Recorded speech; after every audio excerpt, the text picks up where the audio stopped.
Hello, everyone. We're so excited you're here. We'll get started in just a couple minutes, but we're so glad to see everyone. Can you hear me okay? Awesome. We've got such a big group today. So let me just get everything all set up.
Hey, everyone. Thank you so much for being here. We're going to have a great time. I'm just getting a couple things all set up for us before we start.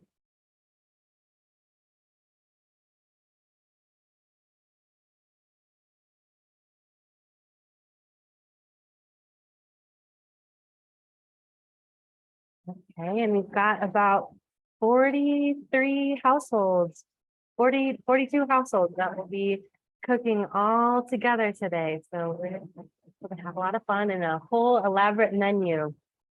So we'll just give a little time for a few more people to join us, and then we'll get started. And we'll be trying to do most of the communications through chat. So if you have any questions, or comments to add to the conversation, we would love you to type in the chat, and I will be getting all of your comments or questions answered and passing on to Sarisha as we cook. And then for those of you that haven't taken a class with us, I also get close-ups to show some of the details so that you can see everything that's happening. But yeah, so I guess we'll start. So hi, everyone. My name is Sarah Buckman, and I'm the marketing manager at Common Ground Food Co-op. And we are so happy to be doing virtual cooking classes as well as in-person classes. I know that some of you have taken our virtual classes before. And let me just make sure. Okay, we're all set. Yeah, and so every month we do different virtual cooking classes featuring cultural cuisines. Almost all of them are taught by community members. And we also do in-person classes. So usually different tasting menus and other things every month. But we're really excited because we have Sarisha Bandru, who's going to be teaching this class. And what's unique about this class is it's been funded by the Urbana Arts and Culture Program. So we wrote a grant for a culinary arts class that covered a free virtual meal kit and class. And so all of the 43 kits were funded by the City of Urbana's arts program. So we're really grateful to them for sponsoring this class. And we have a really elaborate menu planned. And so, yeah, I'm really excited to have you all here, and we'll be cooking up a storm. So yeah, thank you so much. And I'm so excited for you. If those of you are taking a class for the first time, you're gonna really love our instructor, Sarisha Bandru, who's been teaching classes since 2016. She is super talented, a wonderful cook. Everything that she's made, whether it's in cooking classes or brainstorming menus, has been absolutely amazing. I'll invite you up, Sarisha. So yeah, this is Sarisha Bandru, everyone. Hi, everyone. Yeah, we're excited to be doing Indian Thali class, and we'll get into that in more detail. But I thought I would just kind of let you know that we'll try and make sure that we're all cooking as a group, but you do have your cards, your recipe cards. A special shout out to my coworker Liz for putting all of the helping organize everything and all of the kits. But we have in every kit, you'll have your class workflow, and this will really help kind of strategize what we're going to do in what order. And if you have a lot of hands that are helping you in the kitchen, you're welcome to break away from the flow that we're going to do cooking today. But for those of you that are taking this class for the first time, we're going to tell you everything that you're going to need to do in every step of the way, and tell you stories as we go.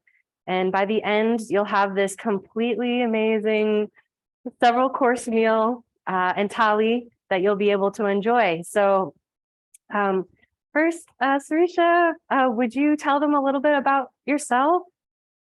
Thank you, Sarah, for the very nice introduction. So, hi everyone. I've been in Champaign for almost 2 decades now, and I've been doing classes here for I think like she said since 2016, and I've always loved cooking.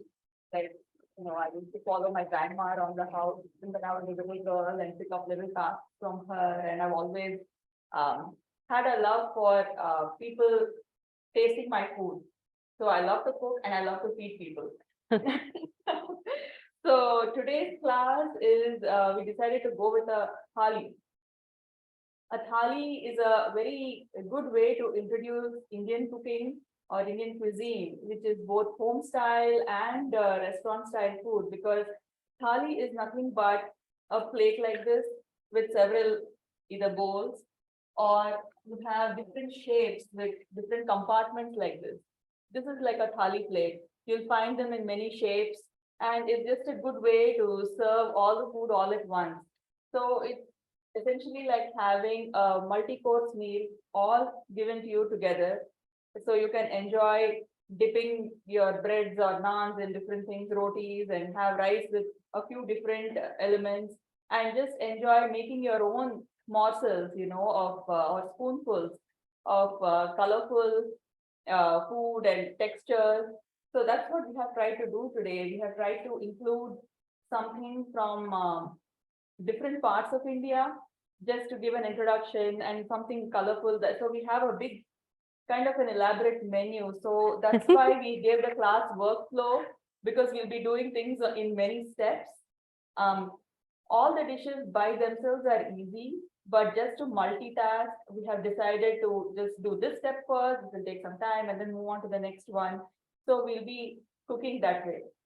And I was going to say that we are really excited to have a culinary arts spin to it. And so when Sarisha and I and Liz were kind of thinking about a menu, you came up with the most colorful menu I could ever dream of. So it's almost like a rainbow menu tonight. And so you'll be able to not only work with colors, but there's going to be so many different smells, all these different textures, and the amazing spices in your kit will really kind of give an amazing depth. And then I wanted to show them the plates. So at the end, there'll be time that we'll be able to kind of style your thali and arrange it in a really beautiful manner. And so, yeah, I'm really excited for that. Every dish when we cook, we're going to reserve some of the seasoning and some ingredients for decorating the final plate later. So that's going to be a lot of fun. I'm really looking forward to it. It's really, like Sarah said, it's very colorful and very flavorful. So shall we get started? Yeah. So what do you want to talk about the dishes we're going to make today? Yes. So today we decided to go with a menu that kind of represents different parts of India, because India is such a big country. The cuisine is very different. We have 28 states, and we have 22 official languages and many more unofficial languages and dialects. And the cuisine varies almost every 100 kilometers. So while there are many similarities, like, there are we can't really put a blanket term like Indian cuisine or Indian food, there is southern food, and even within South India, there are many variations. Every state has their own special dishes. So I have tried to include dishes from different parts of India as much as I could. So, like if you look at the paneer dish, Paneer Makhani, this we included because it's one of the most popular vegetarian dishes that most people who are not too familiar with Indian cooking also will be familiar with this. If you order in a restaurant, that will be the one with the orange creamy gravy. And typically it's loved by everyone. It's one of my So- favorites. So we included that. So that will be like a orangish color dish in your plate. And then we included pink beetroot raita. So raita is like a yogurt-based condiment that it goes very well with rice of any kind, any pulao or any rice, or you can just use it. It's a very good dip to have if you're finding other food spicy. So if you mix in a little bit of raita, it'll soothe the palate a little bit. It's made with plain yogurt, so not sweetened, just plain yogurt. It's a creamy, cooling dip. So we decided to add some beetroot to it to give it a nice pink color. So excited about that. Yeah, you can decide how pink you want it. You can have it like Barbie pink if you want for now. So perfectly Or themed. just- Yeah. Yeah, or you can make it darker, lighter, depending on what color you like. So that's just a fun addition to this raita. And then we have a really delicious dessert, the mango shrikhand. I hope you guys have already hung your Greek yogurt and set it aside.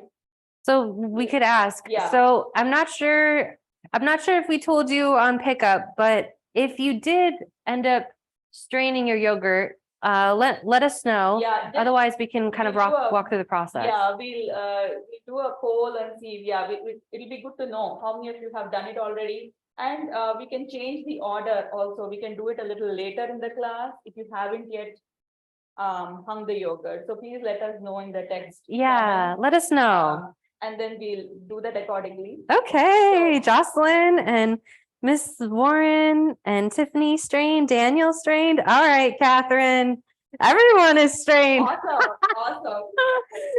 I'll admit, we strained ours a little late, but that's okay because the texture of the Greek yogurt is already really thick. Yeah. Um, So we are using a shortcut recipe. When we are making the Shrikhand, I'll tell more. But Shrikhand is from the western part of India. It's very popular in the state of Maharashtra and Gujarat. And especially mango Shrikhand is super popular in summer. Anything to do with mango in summer is very popular in India. I'll talk more about this as when we make the dish. so So- there's a few people that haven't strained. So could we Would you like show to them do it now? how we do it? Yeah. So don't fear or fret if you didn't strain it. It is totally okay, but we'll just show you. I'll get a close up going so you can kind of see So what we did was which yogurt did we the strain. the Greek yogurt. Okay, the Faye yogurt. So Yeah. you have two different yogurts. We want the Faye yogurt, and you're gonna use your cheesecloth. So I just took the cheesecloth, put it in a colander or strainer like this, and added the Greek yogurt to it. Just add it and then put it in a bowl to collect the whey, and just twist it around it a little bit, not too tightly, because then the yogurt will start oozing out. We just need the liquid out. Mm-hmm. And then just put some weight, anything. You can use a can of soda or anything that will not stick to the Okay. any weight, any bowl. And as you can see here, we have some of that residual liquid already. Some of it has strained, and it will continue to do that for a bit. Okay, so we've got the Faye yogurt just wrapped in the cheesecloth. And then we put it in a strainer just so that there's a gap between Yeah, the bowl that it sits in. so that it will drip. So it'll drip out. And we only did this for maybe like a half hour and it's already strained some of that liquid out. And then you've got some mason jars or a weight on top of it that will kind of press the liquid out. So Anything, like a can of soda or you have a pestle and a stick of that pestle, anything heavy, you put like this. then it will put some pressure on it and it will do it. Or you can even hang it. Traditionally, they hang it, but this is easier. So if you have like a banana hook, you could use that to hang it. But you have to put something under it again to catch the dripping. So you don't drip all over. So this is the first step. And some of you guys have already done it. That's awesome. And if you haven't strained it, that's okay because we have plenty of time. And Yeah, and I mean, we plan to do this a little bit in the beginning of the class so that, after a few steps, so that it'll, after you make the shrikhand, it is still in the fridge. But it's very easy to make. So if you want to just wait on it, if you have not hung your yogurt before, you can do it at the end. You can just watch what they're doing and then do it at the end. okay, that sounds good. Even if you make it, only difference will be, it will be a little bit more, it will not be as creamy as it would if you hung the yogurt. You just need thick, very thick yogurt. You are looking for, thicker consistency. It will taste good. And then, so will we just keep this in the fridge for now? Yeah. So feel free to put your strained yogurt in the fridge. So yeah, that's the first step. So we what other have- things are we gonna yes, make? We have the paneer dish from northern part of India, and we have shrikhand from western part of India, and then we have the pulao is a generic one. It's mostly my way of incorporating spinach into a dish. It also gives it a nice green color along with cilantro, and we have a nice flavor. My son is not super fond of spinach, so this is a good way, to sneak it in there. He will only eat spinach when Sarah has a class. So when they were younger and they had cooking classes, he would eat raw spinach and say it's so good. Anything I make at home with spinach, he doesn't touch otherwise. Oh my gosh. Well, we used to do pre-COVID, I was teaching kids cooking classes, and Arhan and Janet and Jamie, are you here? Your kids also came to the kids cooking classes, and they were such good sports. They always tried new things. Oh, and I've got to mention, for those of you that don't know about your Instagram, I want you to check out her Instagram is My Craves and Raves. I'll put it in the chat. But not only is she amazing cook, but her food styling and photography and everything is always so artful. So you're gonna learn from the best today on food styling. Yeah, I haven't been too active recently, but I plan to be more active moving forward. So please do check it out. And today, if you take any pictures, please do tag me and share them. I love to see all your cooking, and I'd love to see those pictures. Oh yeah, yeah. So that we have a spinach pulao. Pulao is nothing but a flavored rice. So it can either be rice cooked along with the spices, or it can be like a stir-fried rice. And today what we are doing is making it like a stir-fried rice. Okay. So that is the pulao. And then the beetroot raita, the pink one, that is we are using a seasoning that gives it a very southern touch. Like the curry leaves and mustard seeds are very prominent in South Indian cooking. So the raita is from the south of India. So that, except eastern part of India, I think we've covered all the other parts of India. Eastern cuisine is very heavily, there are a lot of meat-based dishes, and this time we haven't included any in this kit, but their cooking is also slightly different. They use a lot of fennel seeds, nigella seeds, and poppy seeds in their cooking. Wow. So it's a different flavor profile, very delicious food over there too, but everything is, so we try to incorporate food from different parts of the country in this dish. And the onions, it's just a very simple salad-like thing that goes great with naans anytime, or you can use it in wraps. And it's just, I included it because our summer sweet onions are so delicious here. I love using the sweet onions, the candy onions, and other stuff from the farmer's market. So we included that dish just to highlight summer produce. And we are using corn in the pulao. which will be a wonderful addition. So seasonally, you can change up a few ingredients in that as well. So it'll be almost Yeah. every color that you can think of. Yeah, I'm looking forward to the end of the class when we plate everything and it's all going to look so beautiful. Yeah. So let's get started. Okay. Because the thing that takes the longest time, you can guess, is boiling water. So let's get a big pot of water to boil. That will be to soak. We'll take out some water to soak our paneer, and the rest of the water we'll use to blanch spinach. Okay. So, okay, let's start with that. So yeah, big pot for water and then we will also soak rice. So that's the other step. so 2 pots. We're using one smaller pot for soaking rice, We'll use this for cooking rice. cooking and Yeah, soaking and rice. we'll just wash. Yeah, Okay. yeah, actually we can just do that. Okay. Yeah, that's okay. So Yeah. one of your bigger pots is going to be for blanching the spinach. Yeah, just boil the water, take some aside, and we'll put cut paneer in that. And in the other one, we'll just wash the rice and soak it for the time being.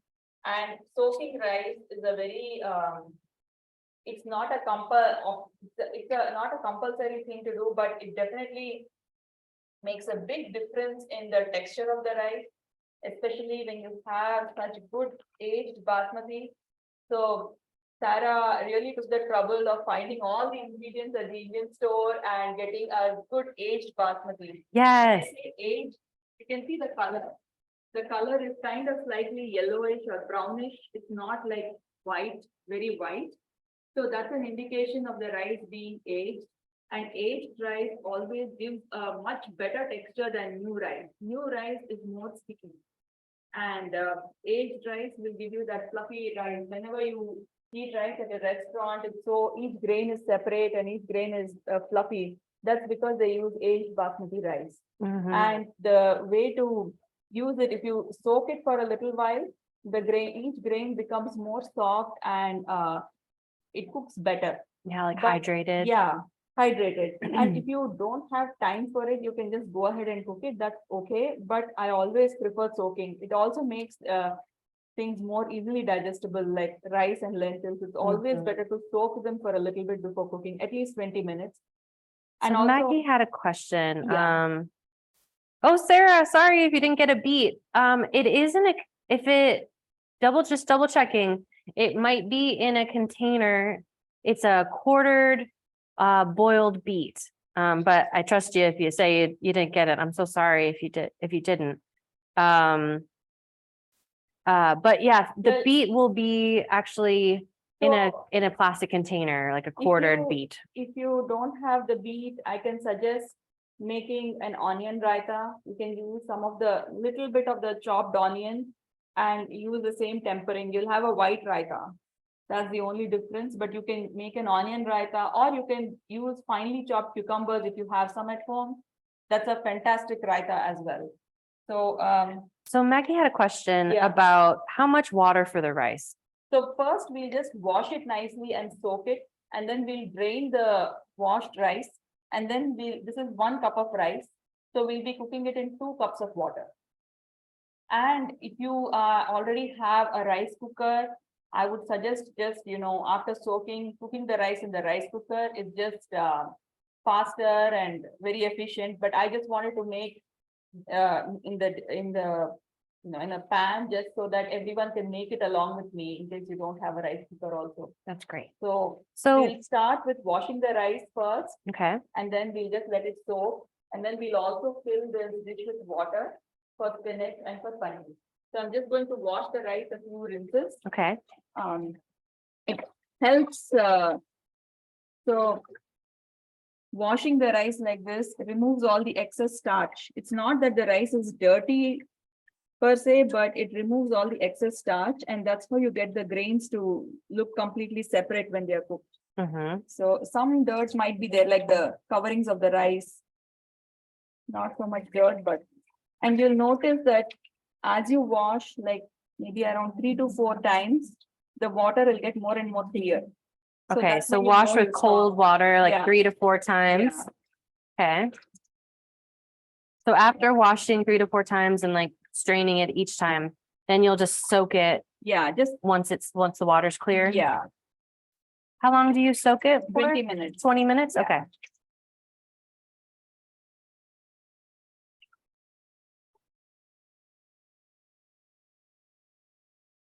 So see, you can already see the water is a little Yeah. bit clear by the third, this is the third rinse.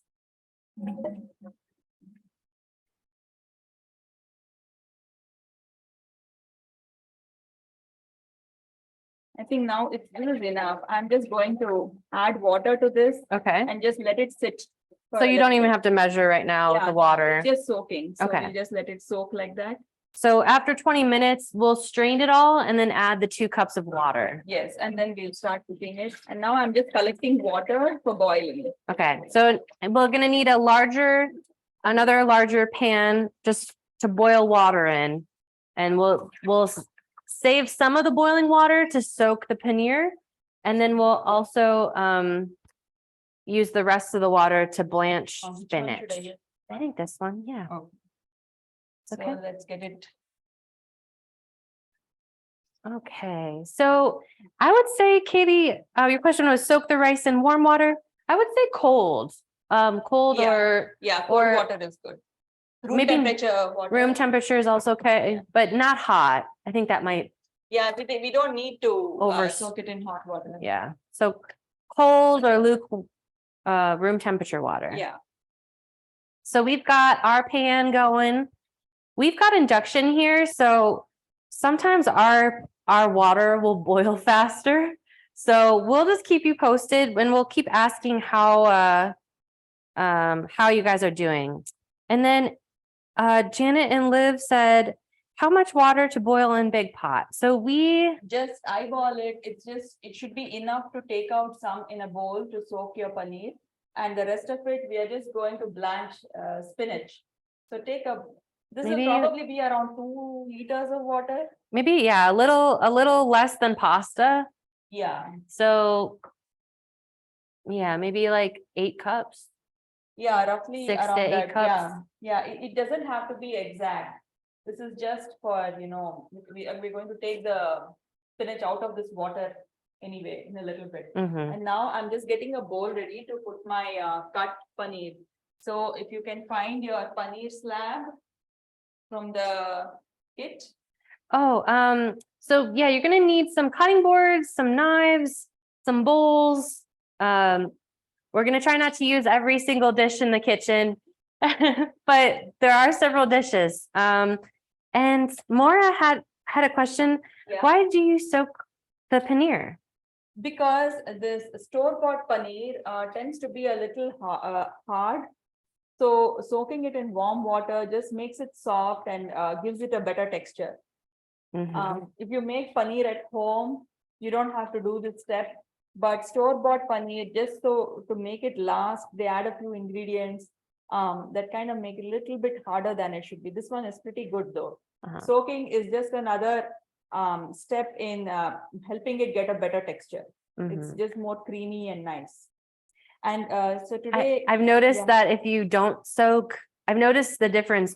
Mhm. Before when I cooked with paneer and didn't soak it, it had almost like that squeaky texture Uh-huh. when you bit into it. But Uh-huh. then when you cooked it at one of the classes, Mhm. it was like soft and tender and didn't do that squeaky. Yeah. So here today, just for fun, since this is a culinary arts class, I thought we'll just have some fun with the shapes of paneer. Let's cut it in triangles. Yeah. So, and since this is a bit thick, I'm just going to cut it through the center.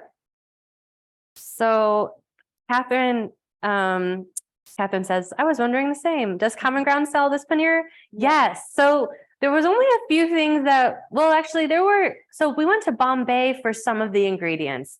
For instance, like the Kashmiri chili powder, and some of Because we make some spices, some of the curry spices. leaves. So kasuri methi is one of the spices that we'll be using. That's fenugreek leaves, right? Dried fenugreek leaves. So we love the folks at Bombay Market. If you haven't been there, definitely check them out. They're right across from the craft factory. And they've been so wonderful. They helped us special order some mango pulp for this recipe and some of the spices. Mhm. Where I feel like we're best friends now with the people there. Thanks to Sarisha. So yeah, the rice and a couple things we got from Bombay. So we're really grateful for them for that. But we sell this paneer all the time. So So this brand is called Gopi Paneer, yeah. GOPI. Hmm. And here, so I just divided it. It was thick, so I divided it into half. And now I'm just going to make triangles. Like how many triangles do you think? Let's see. They are not going to be all even, but that's okay. I'm going to Cool. probably make 8 out of this. So I like them in smaller chunks. Okay.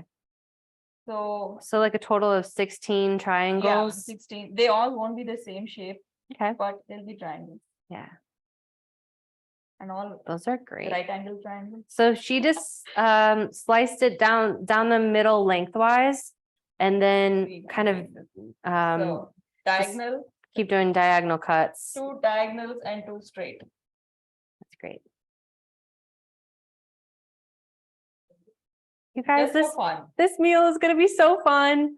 I know you're going to be cooking up a storm. We've got a lot of dishes. Have any of you made any of these dishes before, or is this brand new for you? I'm curious.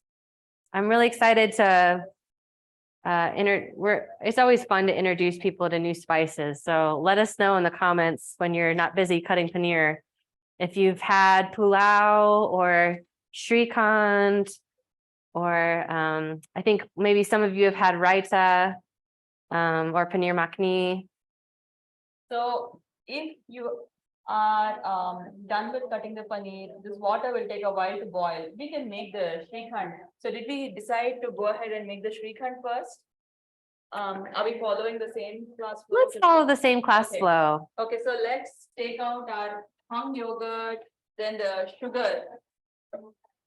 So Vivian says, also shout out to Vivian, our amazing, she's works at the city of Urbana.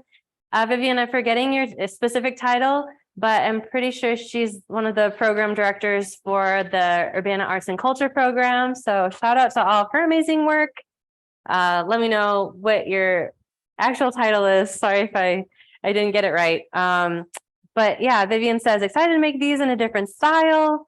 Katie says, completely new. These dishes are completely new. Maura says, completely new as well. Daniel, first time.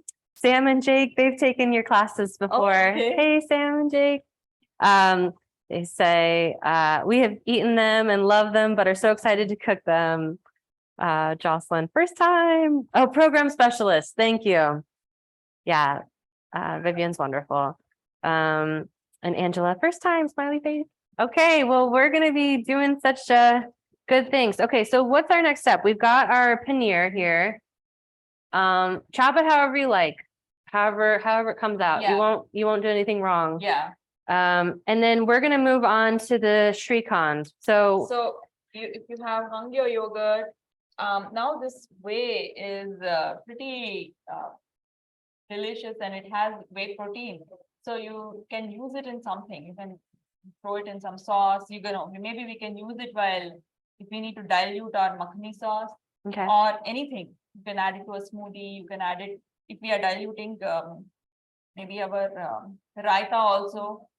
You can add some of this. So I'm just going to reserve this liquid. We'll use it since it's healthy. So should we talk for a few people that didn't strain until the beginning of class? Should you recommend them waiting until the end of the class, or they can also, you guys can choose if you want. Yeah, you can make it with us if you want. You can just give it a bit of a squeeze like this, gentle squeeze, so that it doesn't start oozing from the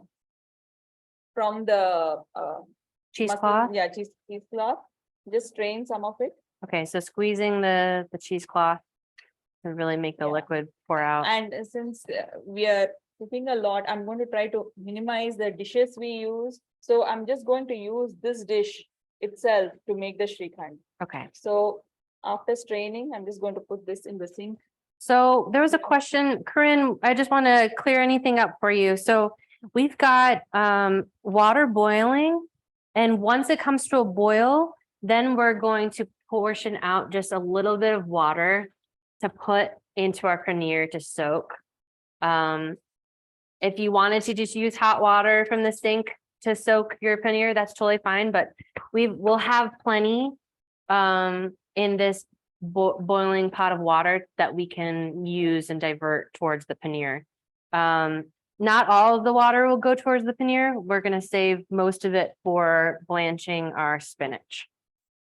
Oh, wow, Corinne says theirs is already boiling. That's amazing. Oh, perfect. I wonder if she has induction. So if it's coming to a rolling boil, then you can set aside one small bowl with cold water or ice Okay, so that you can strain and add the spinach to it. We'll just keep it handy.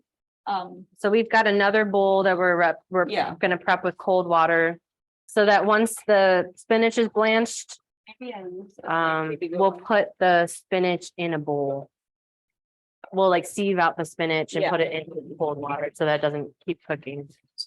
So we're gonna have a bunch of bowls today, you guys. It just helps retain the color. Ah, That's the reason we do this. okay. So I'm just keeping this ready here and I'll do the. Again. Okay, so we've got our rice. Our rice is soaking. We've got our water boiling. We've got our paneer cut up. We've got our cold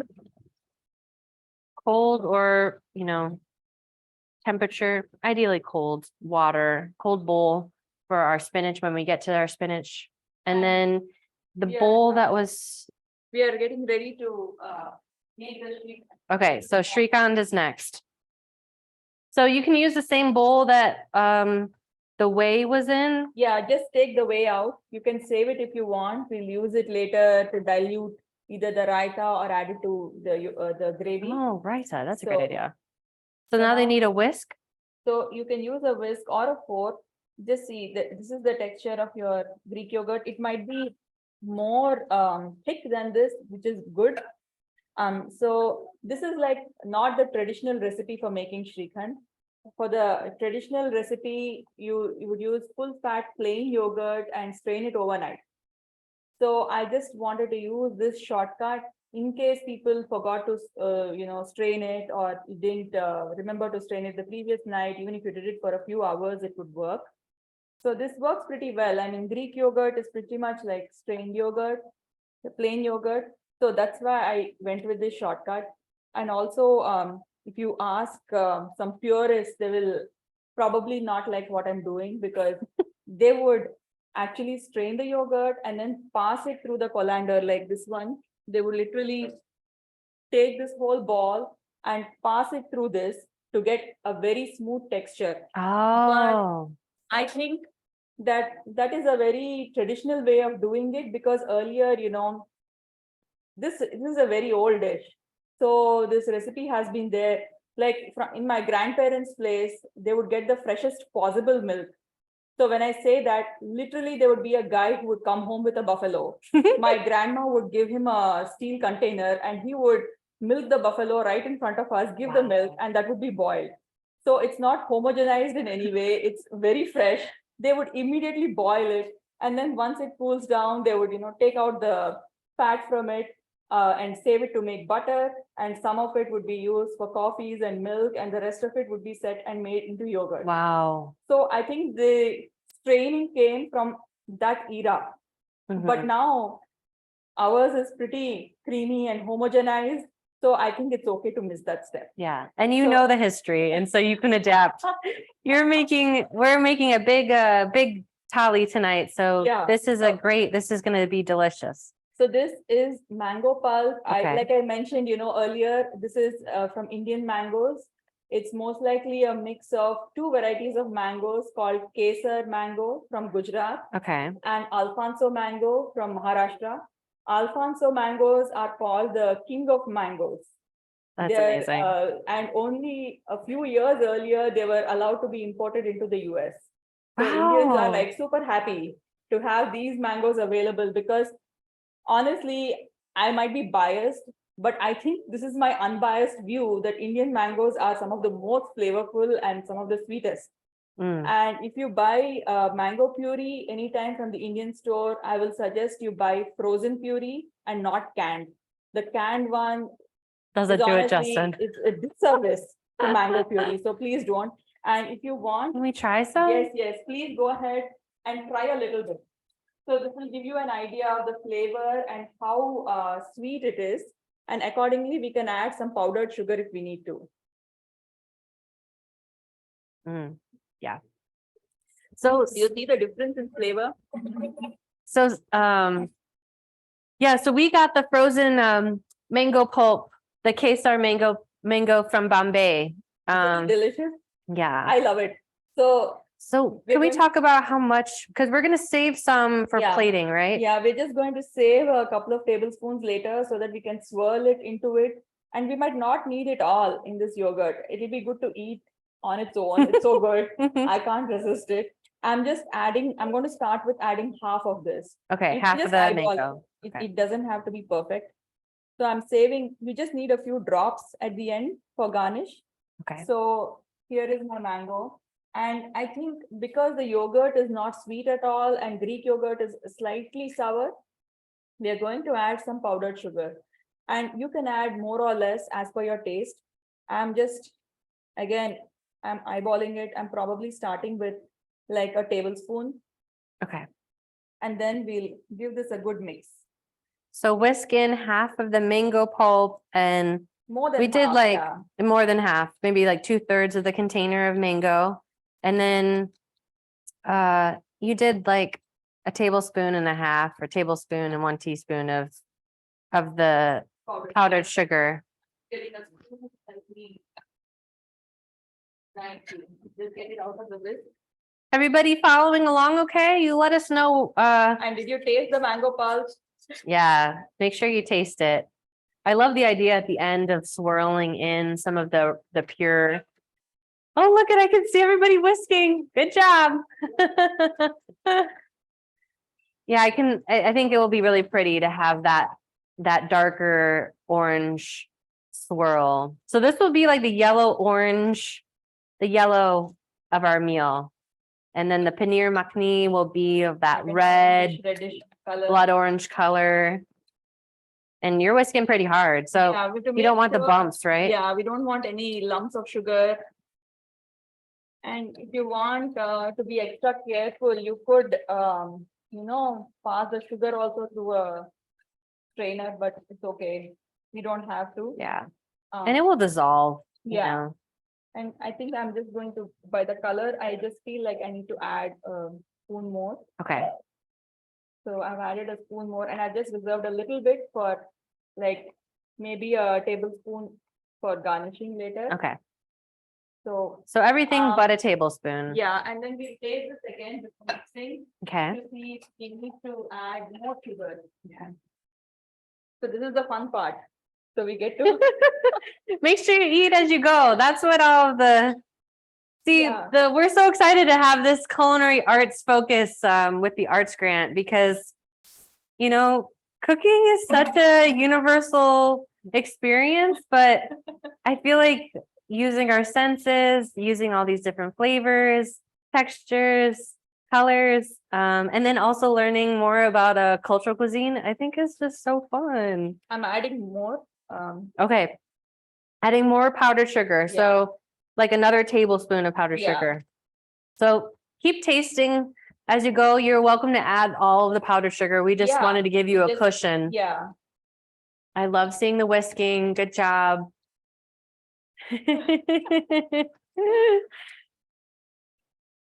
And so we're going to try and whisk until there's no clumps. If there's a couple Yeah. clumps, that's okay. But then, It'll melt. oh, Pamela says mango pulp is amazing. Yes, I know, yes. right? I feel like Bombay Market is going to have like a whole new Uh-huh. customer base for mango pulp. And this mango pulp, if you just put it in a blender along with plain full fat yogurt, that's your mango lassi. Yes. Yeah, mango lassi. Yeah. That's a very popular thing to order in restaurants and it's so delicious. Mhm. And the same mango pulp, I can go on about recipes. Like if they have tasted the mango mousse, you just Oh, make whipped cream and add the mango pulp and slowly fold it in. It's amazing. So I can attest. She brought some Oh, did you have like, you made your own like phyllo dough and Yeah. she made this beautiful like nested phyllo dough, like crunchy base. And then she piled this whipped cream mango pulp mixture on top of it. And I think we were already thinking about a menu and I was supposed to share and I didn't. It was so good. So I'm so excited for you guys to have I this. feel this is a great thing to include in some fusion dishes like a tart. You can make this the filling of a tart or a no-bake cheesecake kind of thing, but fill it with shrikhand. Mm, It'll be delicious. You can use it like, pairing it with different textures. yeah. You can make phyllo crisps or pie crust also. Oh, that would be good. Anything crispy, flaky, it'll go great. So this is the thing. Okay, so And then our you can decide who gets to lick the whisk. you get the honorary whisk for all your hard work. And then we'll just cover this and put in the refrigerator. This is ready. Okay. This is good to go. We'll just let it cool down till we are ready to eat it. So we're gonna put some saran wrap on it or what? Or a plate, anything. Okay, let's do a plate. Yeah, We'll be less plastic. yeah. Maybe something like this. Too small? Okay. Yeah. So we're just going to set this aside. Are we all on the same, have we all finished making the shrikhand? And so we're gonna set it in the fridge. Yeah. Katie says yes. I'm going to be I'm a little serious. well-mannered and not lick this right now. I'll go for it. Nobody's gonna judge. Maura says she's almost done. Janet and Liv says water boiling. Ours is boiling too. Yeah. So I guess the step on the water, the first step, So reserve some of your mango pulp for garnishing later. right, yeah, don't And throw away putting the this container. aside. Yeah. Okay, so some people are their water's boiling. So So I think now the we first can- step is adding some water Yeah, to the paneer. Let's take out some water and just pour it into the paneer. Okay, so like ladle enough to cover the paneer? Yeah. Okay. Is anybody, if your water hasn't boiled yet, that's okay. So the main step is just ladling the boiled water over the Yeah, paneer. just till it soaks completely. And you can, Okay, and then in the rest of the water, I'm just going to see the spinach. I think this is already pre-washed, uh-huh, thoroughly washed. yeah. So Yeah, if you're ever concerned about whether it's washed, this is usually like 3 times washed. yeah, you can just, inspect it and then Drop it all in. add it. Yeah. Okay. So by boiling it or blanching it, it's gonna bring out this really bright color that Yes. will Yes. make the pulao rice dish really, Nice, bright beautiful. green. and there might be like a Very- squished Yeah. leaf, just take those out. We had just a couple of those. So we took those out. Okay. And then we'll just let this go till they turn bright green. We don't need to overcook them, Okay, just till they turn bright green. And keep a container ready with cold water. If you have ice, you can keep ice also, 2 ice blocks in it and have it handy. so yeah, container with cold water or ice water next to your blanching spinach. We just added the whole bag. Paneer is soaking. Awesome, Laura. So did you all taste the shrikhand? Yeah, let us know how it tastes. Ashley says it's so good. I want to eat it now. LOL. Water is also boiling. I know. Well, there's nothing to stop you. You are your own cook and you can determine if it's a dessert course or if it's a thali course or if it's a pre-appetizer. And like some people like to add crushed cardamom pod in this, but I personally don't like it because I feel like when if you're making plain shrikhand, definitely add the cardamom and maybe a little saffron too. Ooh, But saffron. mango, I think mango should be the star. So I don't like other flavors interfering with mango. Yeah. So I would just leave it plain as it is. And if you like some texture, typically it's not added, but I mean, you could add a few finely chopped pistachios on top later. Oh, we have the But- cashews. Yeah, or I mean, yeah, but Cashews are- there is no need, but if Mhm. you like texture, you can do that. Yes, cashews, pistachios, almonds, any of those finely chopped, just a small quantity will be good. Mhm. Corinne says, we didn't add any sugar, just perfect as Oh, is. yeah, it just depends on, yeah, how sweet you like it. Yeah. So, Jocelyn says, mango this good should definitely be the star. Yes. Yes. yes. All right, we're on the same page here. So I think this is good. This has turned a bright green. So I'm just going to take it out and just put it in Okay. cold water. So this just stops the cooking, stops it from cooking further Mhm. and helps it retain its color. Okay. He also said something about like there was like hundreds of varieties of mangoes in India. There are so many different varieties of mangoes all over India, and every region, people will have their favorites. So we have in the state that I come from, I'm from Andhra Pradesh. We get mangoes that are table variety that are called that means you can slice them. They are- Table variety. yeah, because you can cut them, they're just called table variety. I don't Okay. know how that name came about. Oh, And there is another variety which is more juicy. Those are just called rasalu. Ras means juice in Telugu. how do you say it? Rasalu. Rasalu. Rasalu. Rasalu means just a juicy variety. So those mangoes, you can just take the top off, remove some of that, tart, not tart, but you get a clear juice when you open a mango from the top. So that is slightly bitter and not very flavorful. So you just squeeze some of that out, and then the mango juice starts coming, and you can just open the Oops. skin a little bit and eat it as it is. It's so juicy. It's like having its own, smoothie in its own mango container. They're so delicious. So ARUSL RAA, R- RAS RAS AA AALU. LU. That is a Telugu word. It's not not Hindi. Also, Hindi is one of the most spoken languages of India. So Okay. I'm just letting this stay aside, and I'm draining this water. We don't Okay. need this anymore. All right, we're done with the water. And then I think it's been 20 minutes. Yeah. Do we want to Yeah, we can start our rice? Okay, so we strained the boiling water, what was left of it, and now we're straining the rice water. Yeah, straining. Be careful. Oh. Don't do that. Just strain it. Okay, so there was a question from Maura. How do you know the spinach is ready? It just turns a brighter green.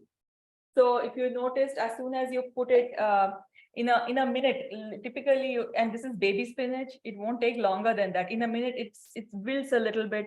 See, the leaves are a little bit soft, and it's still a nice bright green.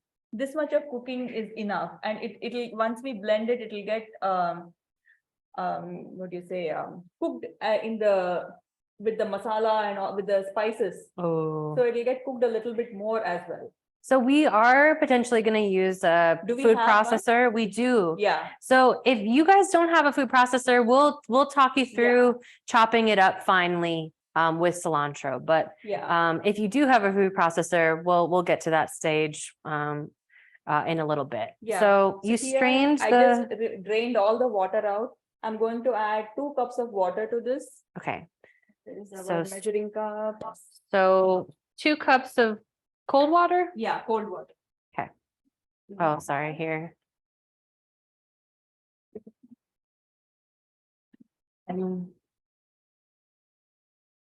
Is this half cup probably, right? Yeah. Yeah. Unless it's 2/3. Sometimes these ones are funny. Oh yeah. Oopsie, sorry, noise. Sorry. Is this half? This is half. Okay. Sorry, we have like a million little measuring cups. So I think I'll just take water in this bowl and easy to add to it. So just add 2 cups of water to your drained rice. So this is a half cup measure.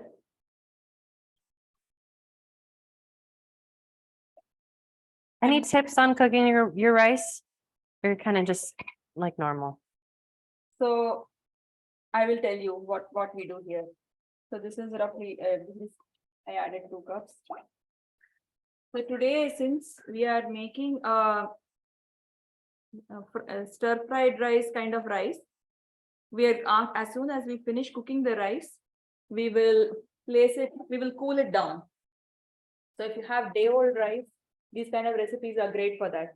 I'm just going to add a pinch of salt Okay, and a little bit of oil to this. okay. It just helps the grains get separate. Okay, so a pinch of salt and just maybe like a teaspoon Yeah, of your olive oil. yeah. So you said that once the rice is ready, once it's fully cooked, we're gonna put Yeah, it. we're going to put it on like a baking sheet or something, just any big wide plate so that you can separate the grains. So it's not yet cooked, but when it is, we're gonna plop it onto a plate and let it cool. That way the grains can separate. Or in your And your kit. spice kit, just add a So pinch of oil, yeah. drop of olive oil, or pinch of salt, drop of olive oil yeah. in your rice. And now we are just going to, so how I cook the rice is, I will let this come to a rolling boil.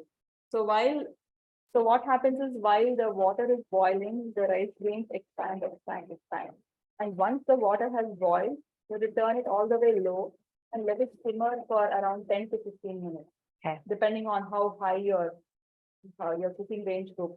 So we don't want the rice grains to grow so much that they'll start breaking. So that is why we just let it come to a boil and then we lower the temperature and cover it and cook.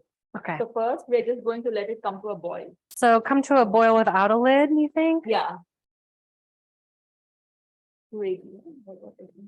Yeah. I'm just going by this. Usually 400 is 400, when okay. when if you want to Okay. really to boil, but Yeah, we can let it come to a boil and then we'll immediately lower it. And let's keep a lid handy so that we can cover it once it comes to a boil. Maggie, we're gonna cook all of the rice. So all of that 1 cup of basmati rice, we soaked it, we strained the water, and then we added 2 cups of cold water, a pinch of salt, and like a teaspoon of olive oil. And then we're gonna bring it to boil. As soon as it boils, do we put the lid on as soon as it boils, or? Yeah. We turn it low and then we just cover it. So bring your rice to boil. Yeah. Oh, I guess, sorry, Jamie, we are putting a lid on it. Later. Once later. It boils. Oh, I was okay. just checking the size of the lid to make sure Okay. this fits. Any questions so far? Rice will come to a boil, we'll put the lid on and then reduce temperature down from to a really low temperature so that it can cook from It just 10 to simmer. 15 minutes. Yeah, you can put a timer. It will usually, like in my home for my gas cooking range, it will be done in 12, after 12 minutes, I will check it. 12 minutes. 12 Okay. to 15 minutes is how long it takes. Okay. And then if your cooking range is like, doesn't go very high, then maybe it will take total of 15 minutes. Okay. So are we good with the rice, just letting it come to a boil? Any questions? So there's a couple questions. So Janet and Liv says, hey, Olivia. Paneer's still soaking in heat and spinach is cold. Yep. Yeah. Perfect. Warm water, yeah, that's fine. She So- said, hi. Sarah says, can do same 2 cups water in rice cooker. Yes, absolutely. Mhm. I would recommend adding the oil and salt even in the rice cooker. It's very convenient. That's what I do it at home. I use my rice cooker, so just go ahead and put it there and forget about it. Yeah, I would even, if you have a pressure cooker and you want to do that, but this You would is add less water in the pressure cooker yeah. because pressure cooker tends to make it a little bit mushy. Uh-huh. So if you're using a pressure cooker, just use 1.5 water instead of 2 water. Okay, 1.5 if Yeah. you're using a pressure cooker. Yeah. A couple questions. So Uh-huh. Ashley says, should I get my blender out or is the chopping method okay to do? You can chop it, that's fine. Yeah, so, Just make it more homogenized and smooth. mhm. So you can do either. So, oh, awesome, Maura. Rice is done. Same here. Paneer is soaking, spinach is cold, rice is done. Oh, they already did the rice. Wow. I know. Good job. Okay, so yeah, I would say it really depends. If you're not wanting to get the blender out or the food processor, we'll figure out, Yeah, we we'll can talk just- about a way that we can yeah, chop things. yeah. If you wanted your rice to be super, super green, and all Yeah. one texture and just the rice, then using the food processor when it comes time will be the step that we Yes. do. Okay, So what's this is next? almost coming to a rolling boil. And we'll just let it go for a little bit more till it's, Till it's a little harder. yeah. Yeah, I think this is good now. You Okay. see, like it's come to a nice boil. And if you see the grains are also They're like a bit white. bigger. Mm-hmm. And now we'll just reduce the temperature. Blender will be great, Sarah. Yeah. Yeah. Shall I put it 220? If you Yes, want it to be boil. really low, I would say like 180. We're talking specific terms behind here. We're using induction, and so Yeah. it's a little different. Everything is by Fahrenheit or Celsius. So So I'm just going to cover this for now. Okay. And it's on a gentle simmer. yeah, So I'm just going to put a timer for 10 minutes, great. or should I do 8 minutes? Because Maybe it's, let's do 8 because yeah. this induction burner is always making Yeah. its own rules. Yeah. Okay, everybody doing good? Is anybody lost? Let me know and we can make sure that So we tell you all the we steps. have a separate timer. So the next step will be to either chop or blend the spinach Okay. and cilantro stems. So first, let's wash our cilantro stems. Okay, cilantro. Everybody got We a got of bunch. cilantro. Mm-hmm. We will be using the stems because the stems have a lot of flavor. So if you're all using a blender, then the stems would be really good to add in that. But if you're planning to cut it, then I would say you have to cut it super fine because stems tend to be a little fibrous. So the texture might be a little off. Uh-huh. So since we plan to use the blender, I'm going to use all of the stems till here, like Okay. till this much. But if you are planning to cut it, I would maybe not use the bottom 1 inch Okay. and take a little bit more and use that. Okay. And So we're going to- trim off, no matter what, trim Yeah. off the bottom, Yeah. like bottom inch to get rid of the old stems. And then Yeah. we're gonna use, And these look pretty fresh. Honestly, they don't look too bad. I might just trim the very edge and still use it because Okay. these are very good the flavor is very good. what So- about the rest of the leaves? Then later since it's very delicate, we are going to add it towards the Okay. end of the cooking while making the rice. Okay. So that's when the leaves will be used, and we'll be using probably half of this, not the entire thing. And so some of the leaves you can even use to top your naans. Oh, So if you have some butter at home, you can just set it out to soften, and then you can add chopped garlic and finely chopped cilantro leaves, brush it, and then put your naans in the oven Oh as my per their gosh, instructions. that's They'll be amazing. really yummy Yeah. if you do that. So Okay. we're just going to wash this for now. So everybody's got to wash their And since cilantro. the strainer is already, we use this for the hung curd. I'm just going to rinse out any of the remaining yogurt in this and just use this to wash it. You can use any colander. I'm just trying to minimize the number of dishes we are using here today. So couple questions. Yeah. Sarah says, how long to soak cheese?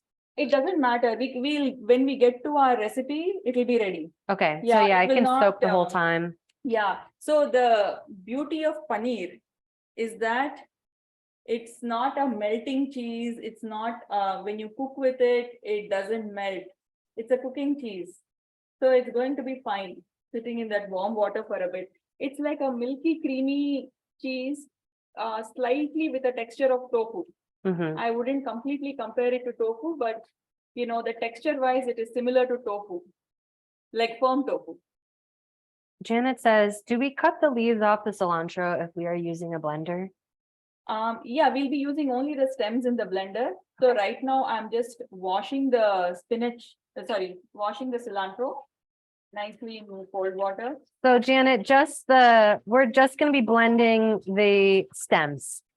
And if you don't have a blender, you would just be washing everything and then chopping the stems really fine, like as fine as you can. And if there are any slightly mushy leaves, you can just take them out. Yeah. It looks pretty fresh and nice. Yeah. We're just going to So we'll probably just portion the leaves to the side. Yeah, it doesn't have to be perfect. We can just eyeball what we're doing. Okay. So I'm just going to take the ends off of this. Come on this way. Ends off of this spinach. Cilantro. I'll be using this and maybe take out just the very bottom, not use these parts. They look pretty good and not. Yeah, I think I'm happy with using the rest. So these are the stems that I'll be using. Okay. And this I'm just going to set aside for now. Okay. We'll get back to this later when we are making the pulao. All right, so we just got our stems here. And we're gonna use a food processor, so follow me as I try and sort out where our food processor is. Okay. I'm just chopping it up a little bit to help the food processor, process it even more neatly. Yeah. You can, if you don't have a food processor and have a smoothie, if you don't mind slightly herbaceous smell in your smoothie blender, you can use that also. There's one other thing I'm gonna find. And I'm just draining out all this water from the spinach, giving it a good squeeze. You don't want it too watery.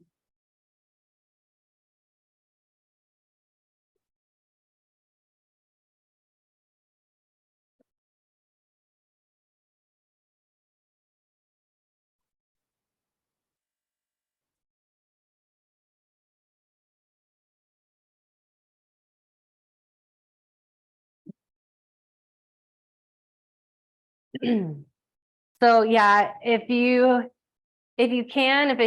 we're not too late telling you this, to chop up your stems, even if you're gonna process it or blend it, because you might get that like nest, like almost like a, what'd you say? The texture, fibrous.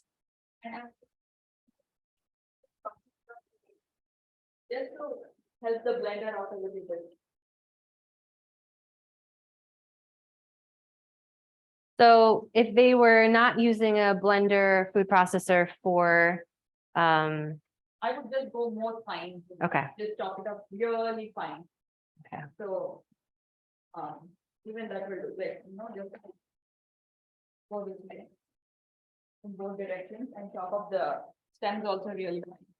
Okay. Are we all good?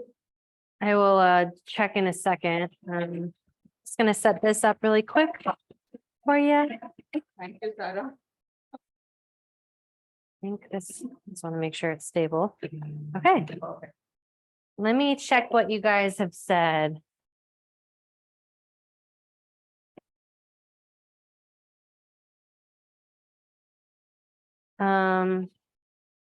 Maura says, can we add some liquid to the spinach and cilantro mixture? Yeah, to help it blend, yes, but not too much.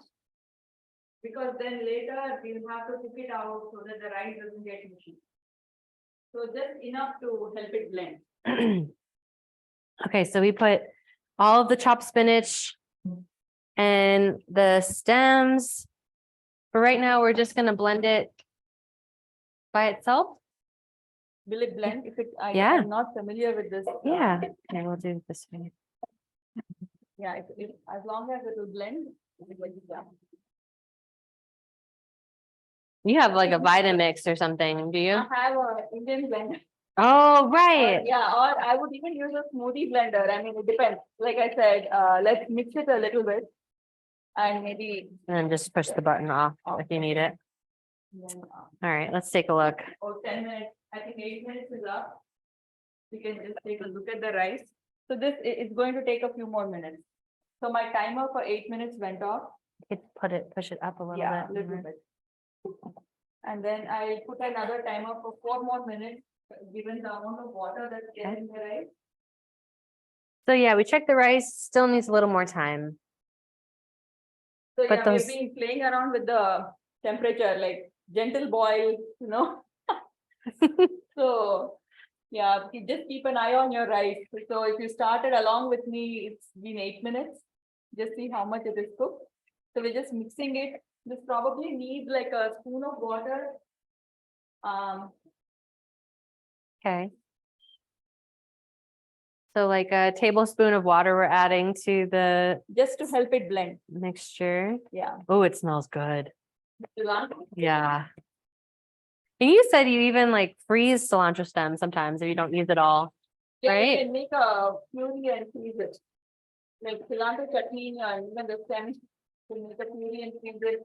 You can blend it with a little bit of like a good delicious vinegar and red chilies and little garlic. Makes for a fantastic spread. That little bit of water really did a lot. Yeah, so you can see from the side, you can see it really, it's blending it up really well. So again, if you don't have a blender, that's totally fine. You'll still have a really, really colorful Yeah. rice. And think about it with the corn that's gonna go with it. Oh, That will smells be so really good. bright. Oh, I'm Really excited. good. Oh, The cilantro stem. one of my favorite things at the co-op is when our produce department gets all of their cilantro in from either a local farm or from California or Indiana. So if you ever need to know of a tip, our produce department, they fill up a huge tub with cold water, and then they chop the very edge parts of the stem off of the bunches, and then they soak them in cold water for 10 minutes.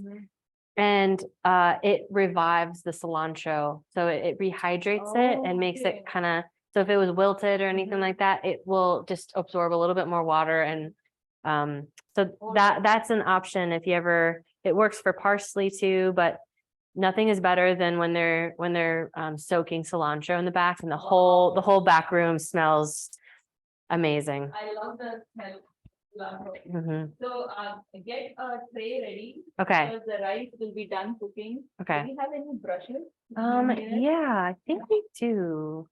It might be, If it's not there, I can just use my fingers. okay. So we're gonna need like a sheet tray. Yeah, Or a any plate. big wide plate. Okay. And just adding a few drops of oil. And you can use a pastry brush or something, or just, It looks like we don't have one. yeah, I'm just going to use my fingers. We just need to spread it out a little bit, just so the rice doesn't stick. So- Daniel says, do we cook the corn? So we'll Yeah. get there. So now, once we move the rice, once the rice has begun to cool down, we will make Paneer Makhani. So that will give us enough time for the rice to cool down, and then we will go back to making the pulao. Okay. So while making the pulao, we will cook the corn. And actually, if you guys are using a microwave, I recently saw this hack. And Oh, I thought it was amazing. It worked. So it helps, so what they did was, instead of cleaning the corn and removing all the seeds, this part just looks dry, so I'm just pulling that out and throwing this. So they just took the entire corn. So my timer has gone off again. Oh, With the rice. quickly, Janet, sorry, yes, we will mix the cilantro and spinach. Either blend it together if you can. Or if you're not using a blender, you're just gonna chop them together and mix it all together. But the cilantro and spinach will be together. And The then, cilantro, yeah. Yeah, and if you have by mistake blended the whole bunch also, it's fine. Yeah. So our rice still has some water. So we're just going to let this cook for a few more minutes. It's almost done. Okay. You can Wow. The grains are so long. see. Yeah, So, okay, we'll increase the temperature. a little bit, yeah. Okay. I'll just. I don't want to Okay. forget about the rice. Totally. So, So, Pamela says, such a beautiful color. And Jocelyn says, vibrant. Maura says, yes, the color and smell are fantastic. So yeah, it's going to be one colorful meal. Okay, but you're Yeah. saying about the corn. Yeah, if you are planning to use a microwave and you want to try that hack, what they did was they just put the entire corn in the microwave for 4 minutes. And then they just cut the bottom. Once it was done, and the husk and the skin just slid right out. Wow. And the corn was clean. I was like, this is so good. You know, you don't have to bother with cleaning it all. If you want to do that, you can do that, or we can do it the traditional way. We just clean it, chop it, and then we'll add it and saute it in the rice. I think this will be That's pretty fun. tender. And we It'll be just, pretty I tender. don't know if you So- saw, but we now have a microwave. So we could try Can we the try hack. that? Yeah. So we are going to go ahead and try that. And if you are comfortable using the microwave and want to do it, you can go ahead and do that too. Just put this in the microwave for 4 minutes. Okay. As it No is. water or anything. Nothing. You don't have to. It will just, the cover itself will steam it, and you know the sweets will come out pretty fast. So Okay. it worked for me, and I'm taking a risk by doing this here. It can't be too bad. No, it'll be great. I mean, the worst thing that will happen is they'll have to open it up anyway Yeah. if it doesn't slide. So if you don't have a microwave, are there anyone that does, so we're gonna put it in put the corn and husk and everything into the microwave for 4 minutes. And then will we wash it, Sarisha, afterwards? No, we don't need to because it's in this cover. Okay, okay, You know, it's Yeah. completely. yeah. If there's any bugs or anything like that, Oh, or, does that happen? well, sometimes in the beginning, sometimes, We'll remove it anyway, so we'll see the whole yeah, thing. we can wash it afterwards. This is the gray one. Oh, I don't know how to find it. here, I can do it. Okay, so is there anyone that doesn't have a microwave?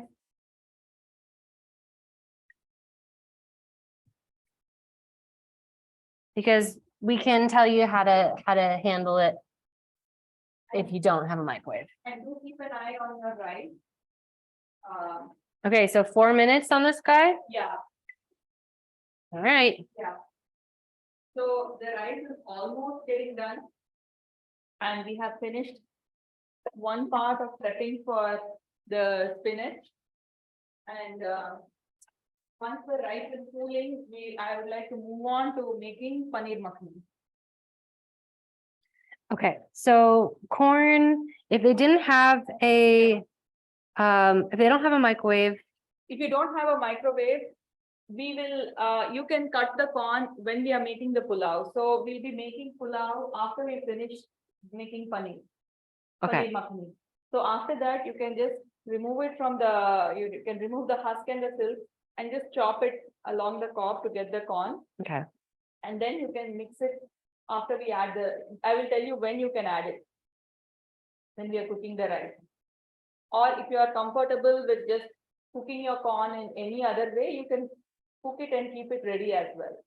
Melissa says, we accidentally removed the husk from the corn and That's threw it okay. away. Is there any going back? That's totally Oh, that's fine. fine. You can just chop it and then we'll use it, you know, along, we'll saute it. I'll tell you what to do later. Just let your corn without the husk and let it just rest for a little bit. We will Yeah. get back to it in a few minutes. Yeah. I think now it will be better if we, is your rice cooked, everyone? So How is the rice going? Maggie says, do we chop and blend the cilantro leaves and the stems or just the stems? Ideally, just the cilantro stems, and then we're leaving the cilantro leaves. But if you happen to blend everything together, that's okay because it will taste just as good. Our rice is being a little slow. Yeah, it's kind of- almost done. I'm just going to strain it. Okay. So as you can see, there's just a little bit of liquid left, but if you look at the Oh, it looks so good. grain. It's so long. I feel like this is really, See, it's cooked. it's cooked. Okay. Yeah, Because you just smashed it between your fingers and it. yeah, That's how you know it's cooking. That it's done. yeah. If it It's becomes hot. Be pasty. careful. Be Yeah. careful, please. Maybe, since I'm just going to let this sit for 2 minutes so that it just steams like this Okay, after turning it off. got it. And then after 2-3 minutes, maybe, maybe 3 minutes, we will then spread it on this.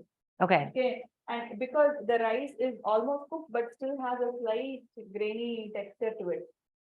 More al dente than I'd like it. So I'm just letting this steam, took it off the heat. How is everyone else's rice? Is it cooked? What stage So- are we at? Katie says rice is done. Okay. Sarah says rice is still cooking. Okay. Jamie says ours is ready. Vivian says cooked, done. Okay, so Then if it's cooked, you can just spread it on your plate and let it cool down a little bit. for anybody whose rice is done, just dump the rice onto your tray or plate and spread it out. That way it can cool. I guess you'd said that the reason for that is to almost the try and grain. dry it. Yeah, yeah. Make sure it's not overcooking. Mhm. So just place the rice on on a separate tray or plate. And that will we eventually put that in the fridge or no? If it's not terribly hot, we'll see how much time it takes. So I'm basically trying to mimic day old rice here, but I wanted to show even the rice cooking in the class. So if you're making this recipe on your own later, you could totally make the rice a day ahead or use, takeout when you get Chinese takeout and you have leftover rice. This would be a great way to use it up, like for a fried rice. Maggie says rice is done. Maura says corn is done. Ours just Yeah. ended. Yeah. And then Katie says, can we discard the cold water used to blanch the spinach? Absolutely. We forgot to tell you about that. But yeah, feel free to get rid of that blanched or the cold ice water. We won't need that anymore. So we're gonna grab maybe carefully. Yeah. You've got bionic hands, but No, please be careful while getting the corn out. here I've got a little pot holder. Oh, okay, perfect.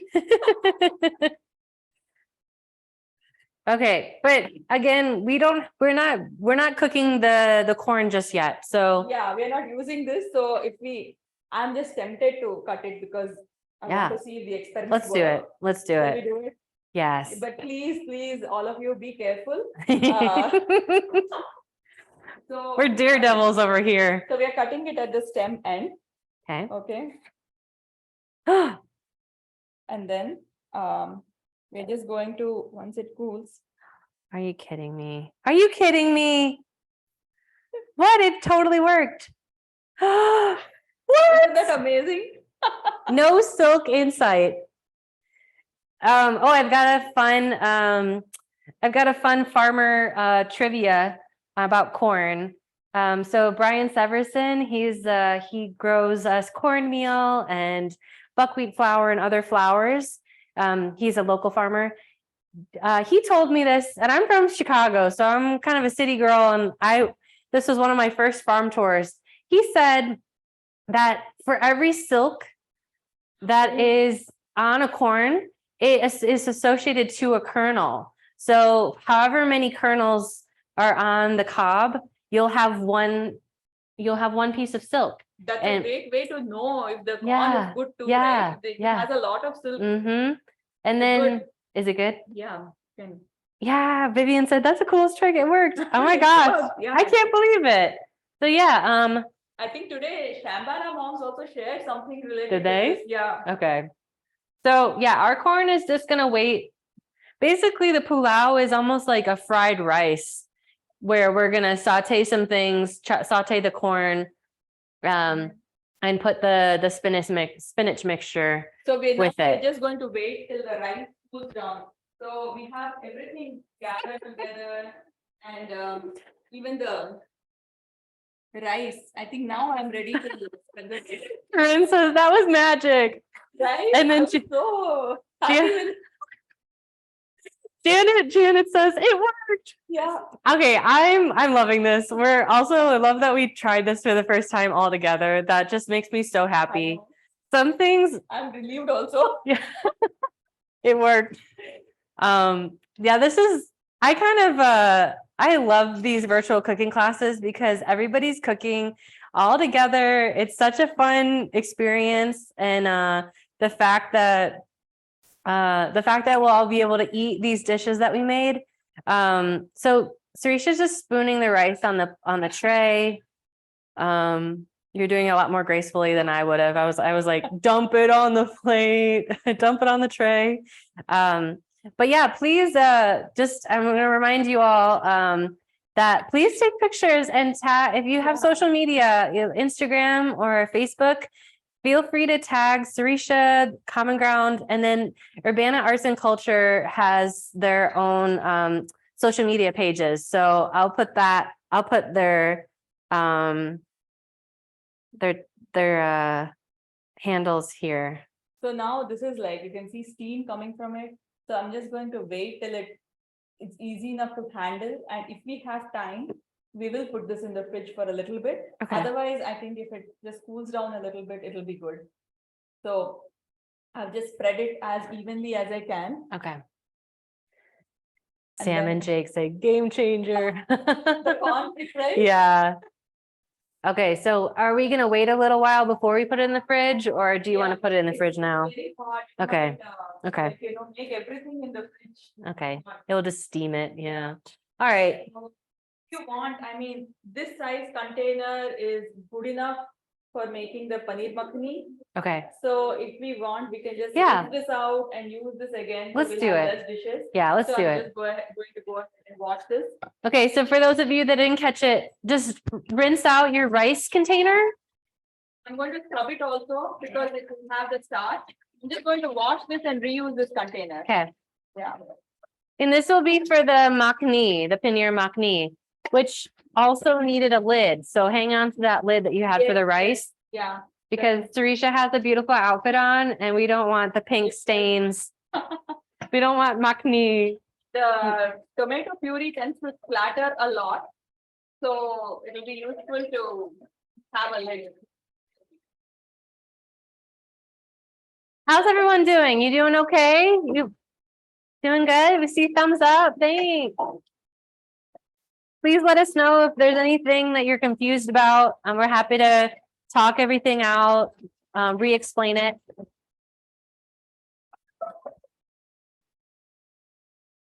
Okay, so we're just going to use this rice pot for the makhani. More starchy than I expected. But still, we'll have less dishes at the end of the class. Yeah, So that's a plus. good idea.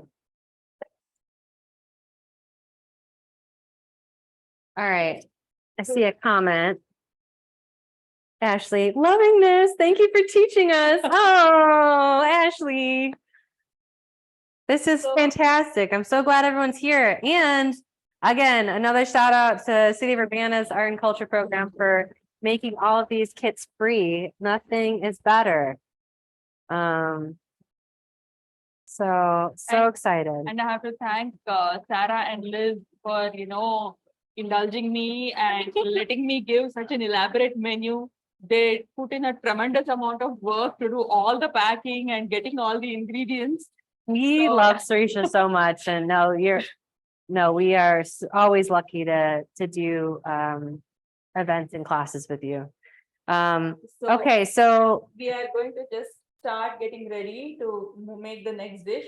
We are making Paneer Makhani. So this is the first, we finished making Shrikhand, and now it's going to be the fun part because we are just going to finish making all our dishes. So we'll take the Paneer Makhani. Let's get all the ingredients out for Paneer Makhani. We already have our paneer ready. So we will be using cashew paste, heavy cream, and tomato puree. And I think we'll be using ginger and garlic. okay, so tomato puree, heavy cream, cashew paste, which Sarisha, I'm hoping that I blended the cashew paste in the way that is acceptable to you. So we soaked the looks good. cashews and then we added just a little bit of water and pureed it and then portioned them into containers for your kits. So let's look at the spices. Okay, so for what this else? dish, Sorry, I I didn't forgot. say everything. Cashew Okay, paste. cashew paste, heavy cream, tomato Tomato puree, ginger, garlic, and then Let's see. I think all of the spices. Liz is my coworker is always trying to get everything in the right places. So I think what we'll need also is pasori methi, which is the dried fenugreek leaves. What Turmeric. else? Turmeric. Paneer, there's another thing called Paneer Makhani spice mix. So we not use turmeric. Oh, okay, We use, okay. So I think the Paneer Makhani spice mix already has garam masala, coriander powder, turmeric mhm. mixed together. Okay, so you'll need kasuri methi and then the paneer makhani spice mix and Kashmiri chili. So there are two. Yes, there are two Kashmiri chilies. One, I think this one will be for the one with more of it will be for the Paneer Makhani. okay. So let me say that again. So there's two Kashmiri containers that you have. You want the one that has the most, that has more. What is it? 2 teaspoons of Kashmiri chili. And it is spicy, but I would say it's Yeah. not as spicy as It's- like cayenne, but it still packs a punch. Yeah, would you it's say? more red. It's more red, but it also has some heat. So we will add 1 spoon, taste it, and then you can add more depending on your, how much heat you love. So since this is a blend, they packed everything together. The Paneer Makhani spice mix. It has, let's see, coriander, garam masala, and turmeric mixed together.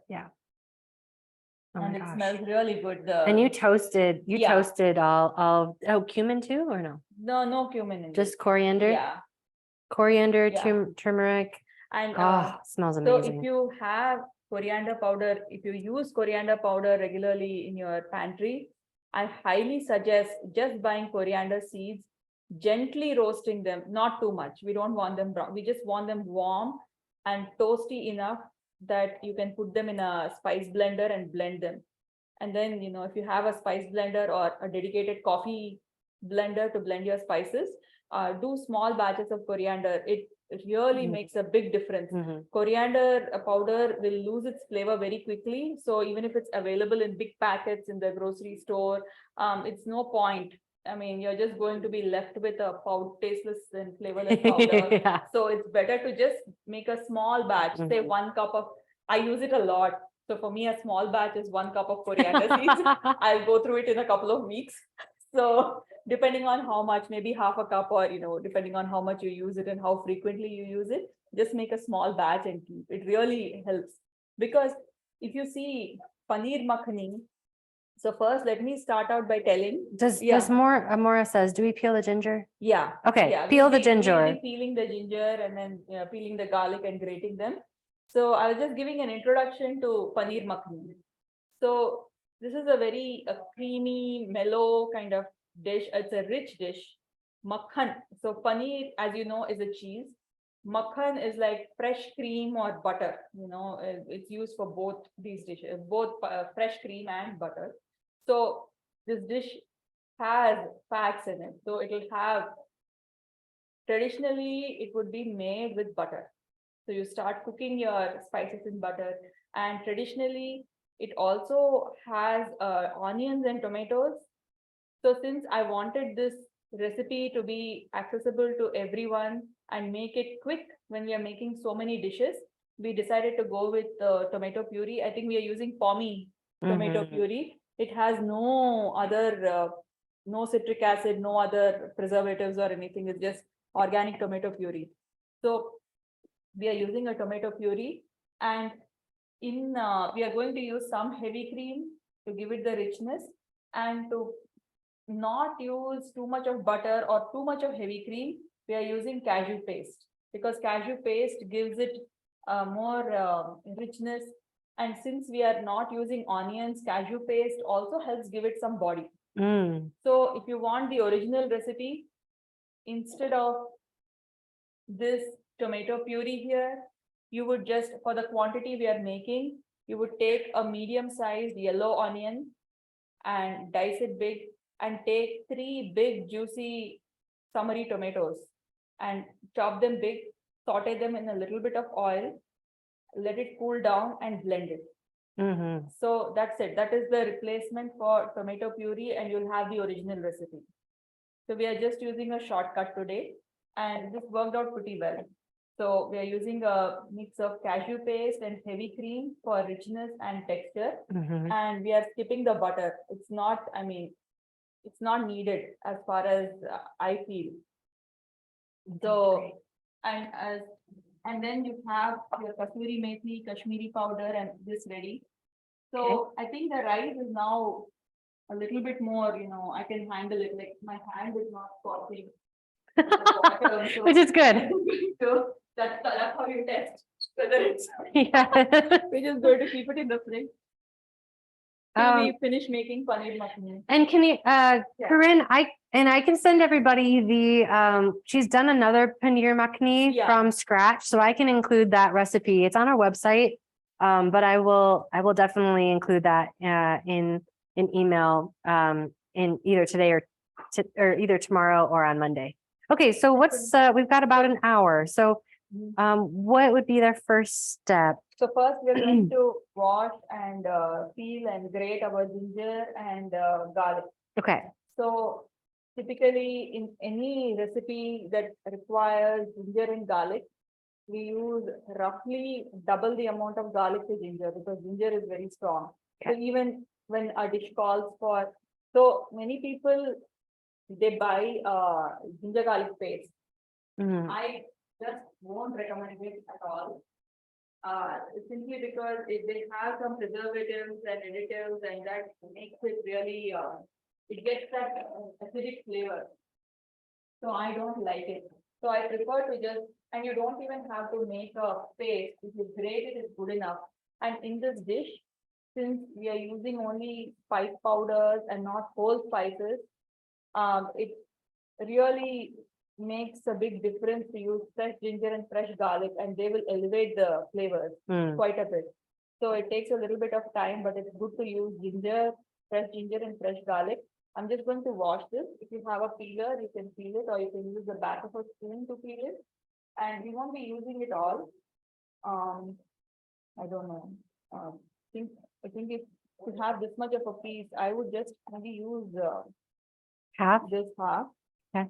And for the amount of, so you have extra garlic, you totally make garlic naan if you like that at the end. So I will be using, these are very big pods, so I'm just going to use 2 of these pods. Okay, 2 cloves. 2 cloves of garlic and this chunk of ginger. Okay. I'm just going to wash the ginger. And then are they going to mince it or grate it? Grate it. Grate it, like on the smallest, Yeah. like on this side? Yeah. So Not this one? Yeah. This one. Okay, so if you have a grater, I don't know if we put that in the If you don't, you can chop it fine. That's okay. If you have a microplane grater, you can use that also. That will essentially give you a taste. so peeling the ginger and then getting the skins off the garlic, and then we're gonna grate it on the finer setting, the microplane setting on a grater. So here, to speed up the class, what we did was we already gave you cashew paste. So if you're making this again at home on your own, all you'll need to do is soak some cashews. So for this recipe, I think I used 1/3 of a cup of cashews. And if you're using onion and tomato, that recipe will need less number of cashews. So just soak them in hot water for 20 minutes or so and blend it in a smoothie blender or whatever. Smaller number of cashews are harder to blend, I guess. Unless you have a very tiny blender. Will we be needing a mortar and pestle at all? No, Okay, no, if you have it, you can use it for ginger. Why not? We don't need it. okay.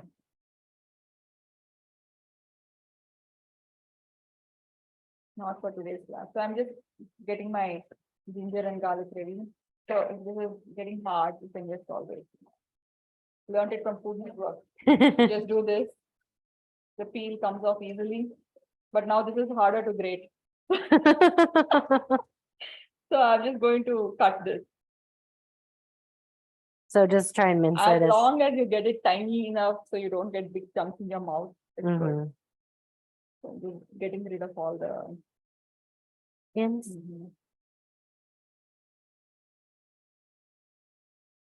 So now I'm going to grate the ginger on the thinnest inside. Be careful with your fingers and your nails. Yeah, that's the worst. You learn the hard way. Yes.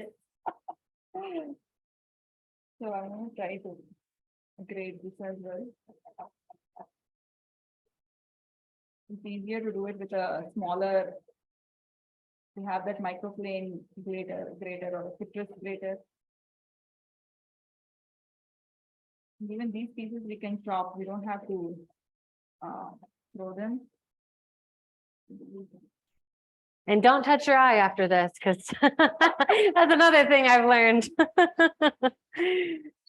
That garlic stays with you. So- Perfect. Look at that. So, and I like to immediately rinse this out because it's hard to clean it once the garlic and ginger, anything right on the grater, it's a pain to Yes. clean. Just a good hot water, it will keep it clean. And let's work later. So Great. now I'm just going to chop off the remaining. So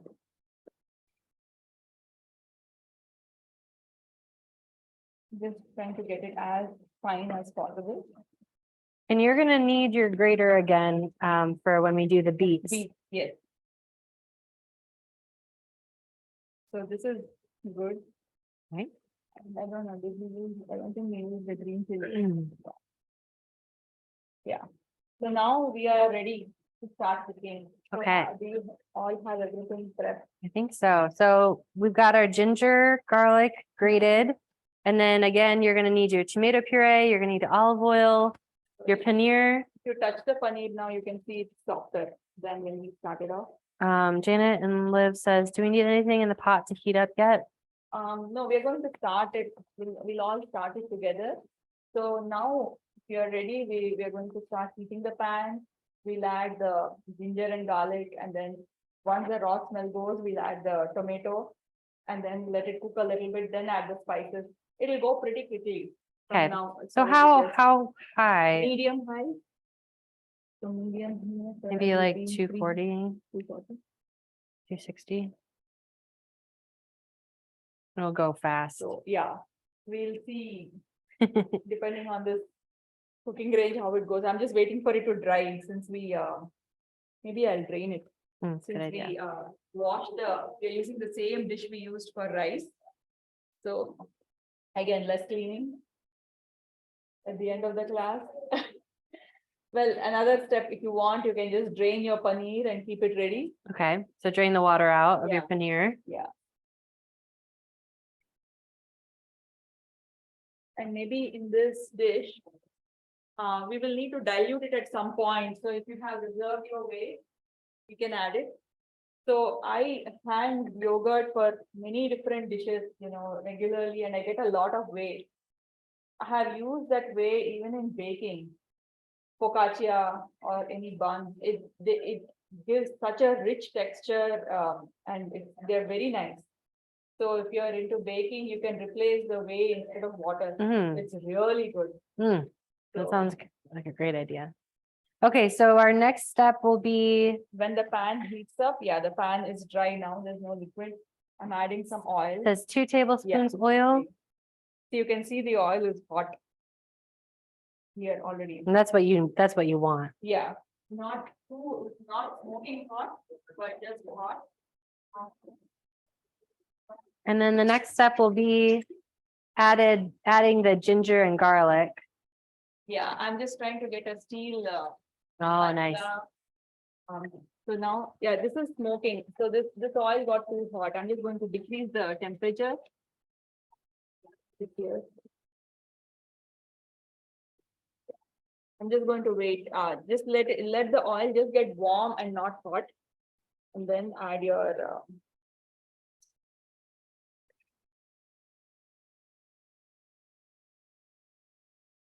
Oh my gosh.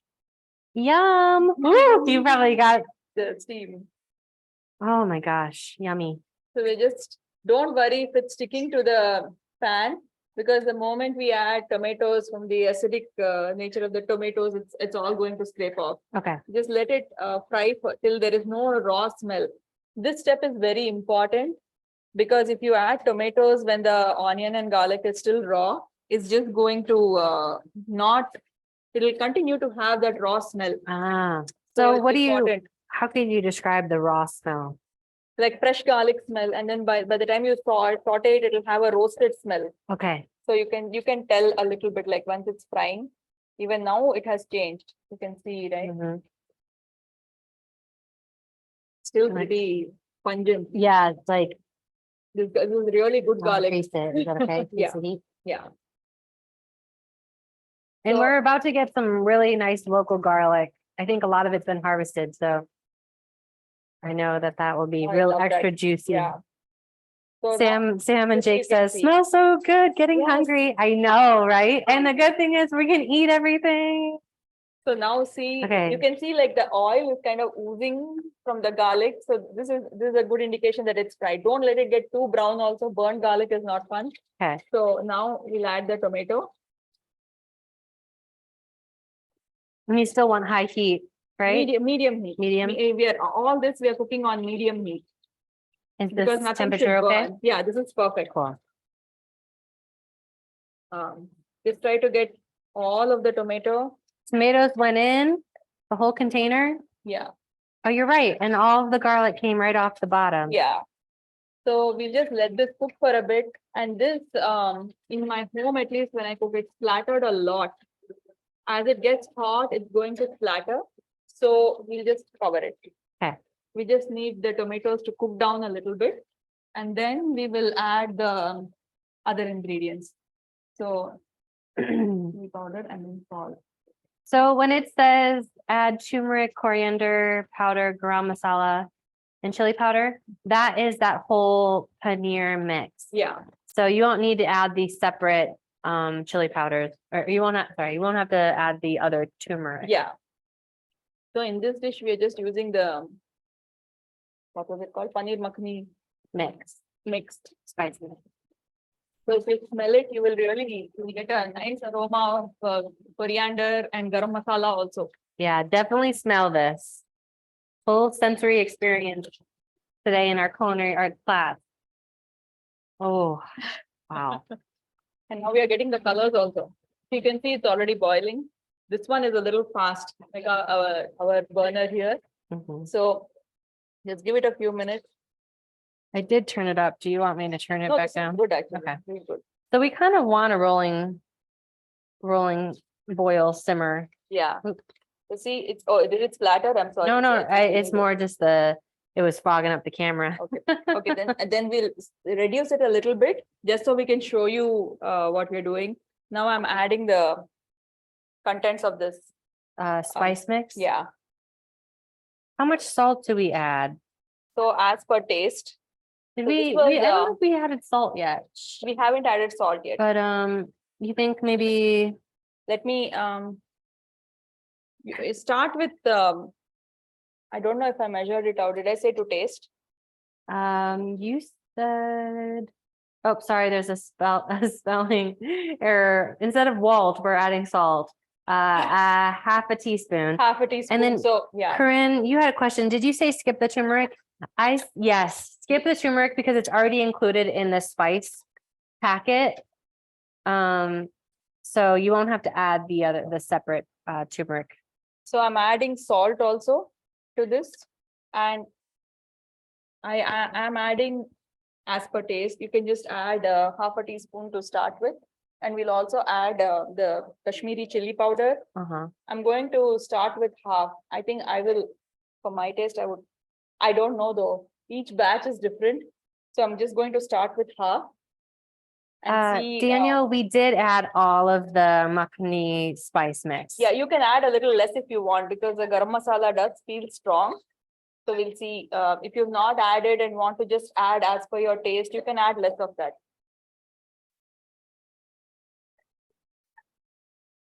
So can you smell the spices? Like it's heating up, right? So we didn't add all of the Kashmiri. We just added about half Yeah. of the Kashmiri. And But then- if you added all of it, it's okay because the cream and the cashew will make it powerful.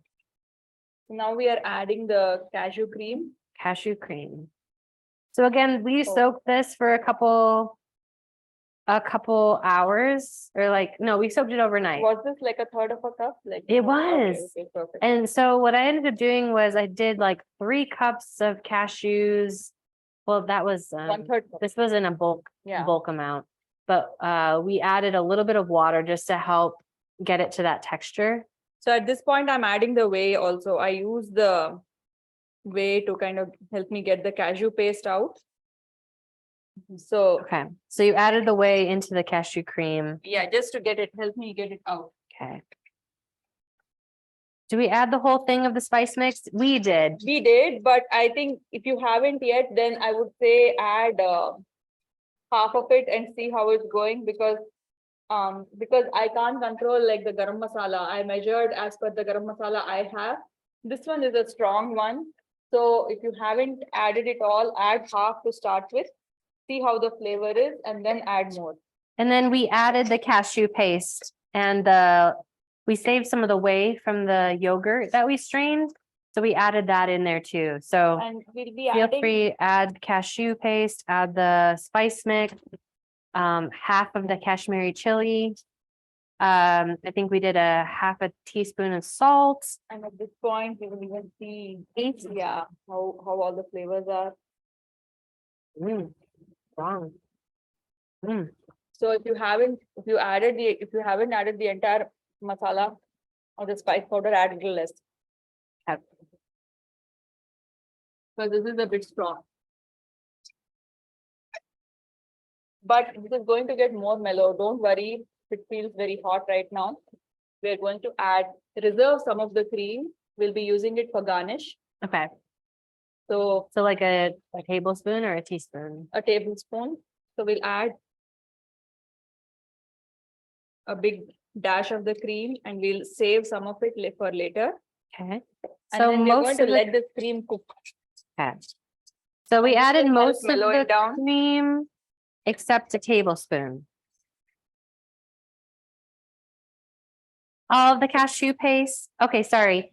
So Tiffany said, did we add the cashew yet? So Yes. add all the After cashew. the tomato is bubbling and cooked, then add the cashew. And then Sarah said, which one is half? I would say if you didn't add your spice spice mix, mix. you can add half and then do also half of the Kashmiri. Yeah. We did all of our spice mix and we did half of the Kashmiri. So what happened was when I tested this recipe 3 times at home. And when I did to make sure we have the perfect brand of the tomato puree and other ingredients, but I used my own brand, whatever I have of garam masala at home. So things can be a little different depending on the spices you use and which blend. So this one is a little stronger than what I used. So by now, after you add the cream, the sauce should have mellowed a little bit. Oh yeah, I did. It did? It did. Mhm. Does it need more Kashmiri chili powder? I don't know. You taste. Yeah. Because we'll be diluting it some more. And So then we added almost all of the heavy cream except just a little bit so that when we go to garnish. plate, we can just drip a little bit of that cream on top for aesthetics. And then So this right now, for me, this is a bit strong. It has mellowed down a bit and it is little sour also. You can add just half a teaspoon of sugar if you want. It'll help balance the flavors. And I'm also going to add some water, Okay. How much water? maybe a third of a cup, not Okay. more. And okay, if you find this, if you ended up adding your entire spice mix and you're finding this very spicy and not palatable and not good, add a little sugar. And also you can add, if you have full fat milk, you can add a little bit of milk, or if you have cream at home, or a tablespoon of butter. All these things will help tone down the spice. So you can We're do adding that. like a half Yeah, or a third cup of water. because we're just now going to get Okay. the Sarah consistency of. had a question about the kasuri methi. I think the kasuri methi is going to go right at the end. Right at the end.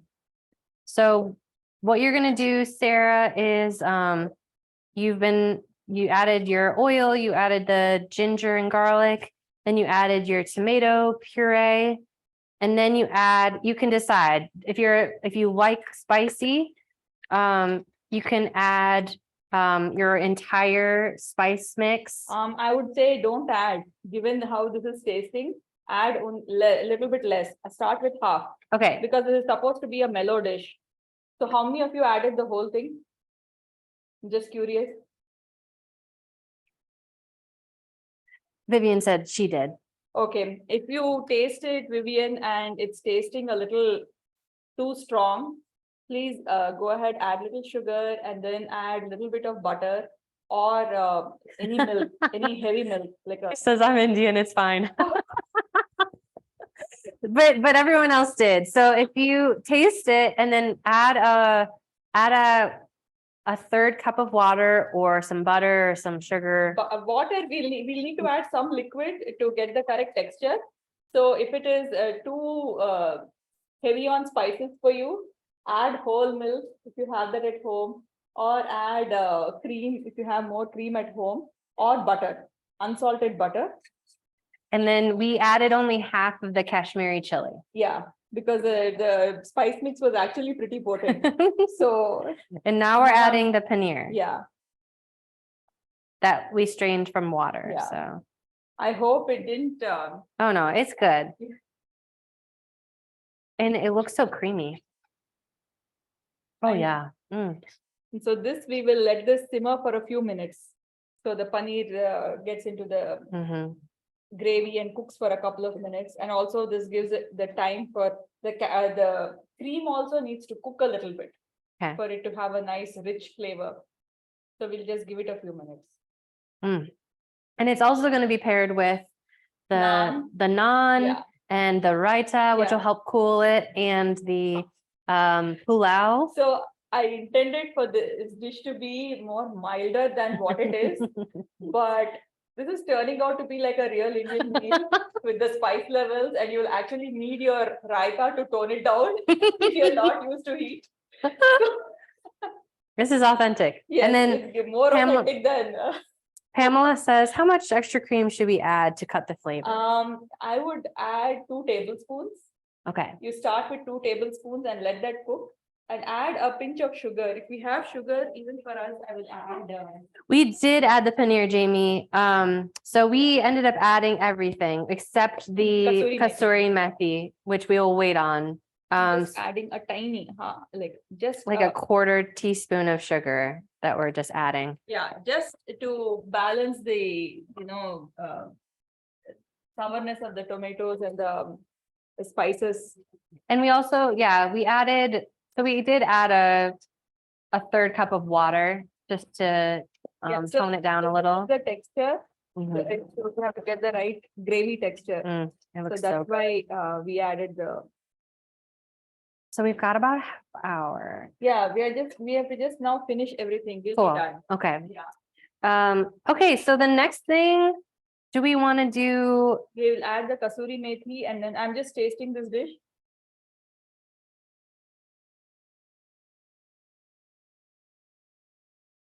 It's a little bit more spicy than what I want it to be. It's good for me, but it should be a little mellow. So now we are just taking the kasuri methi. Mhm. And what we do is, this is dried fenugreek.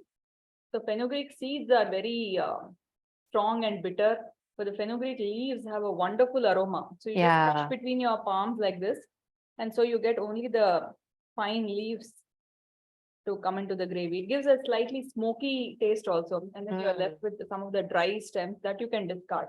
Okay. So you're kind of just like smashing it between your hands. Yeah. And then mixing it. And then that's really it, right? Yeah. And then you cover it and it's done. So The kasuri, you got me on kasuri methi. It has this like maple syrup smell. yes. Yes. So we are done with this, Okay. and I hope it's not like, I hope it worked out okay for you guys and it's not too spicy or overly overpowered spicy. It's supposed to be a slightly mellow dish. So Janet, we use the whole container of the kasuri methi, yeah. but as she rubbed the spices, kind of broke them down between her hands into the dish, there was some lingering sprigs that she discarded. So the kasuri methi was that it almost looked like dried cilantro, but it's dried fenugreek leaves. So you can just kind of crush them up and sprinkle into the dish at the very, very end, mix it up together, and then set it aside off. Okay. Now we are moving on to finishing the pulao. So for the pulao, we will need cashews. Okay.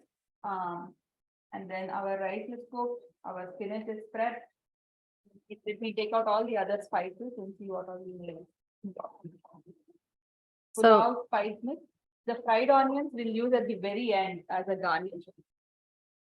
So we have the pulao spice mix, and we will use some ghee.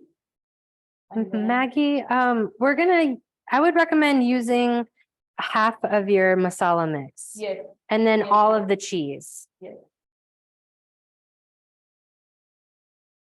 So we're gonna get some things Yes. together for the pulao. So we are getting cashews out, we are getting the pulao spice mix. And then we're getting ghee and turmeric. And then we have a wider set saute pan. And we will also be using, so we'll be using some garlic. And Okay. we'll be using the Thai chilies.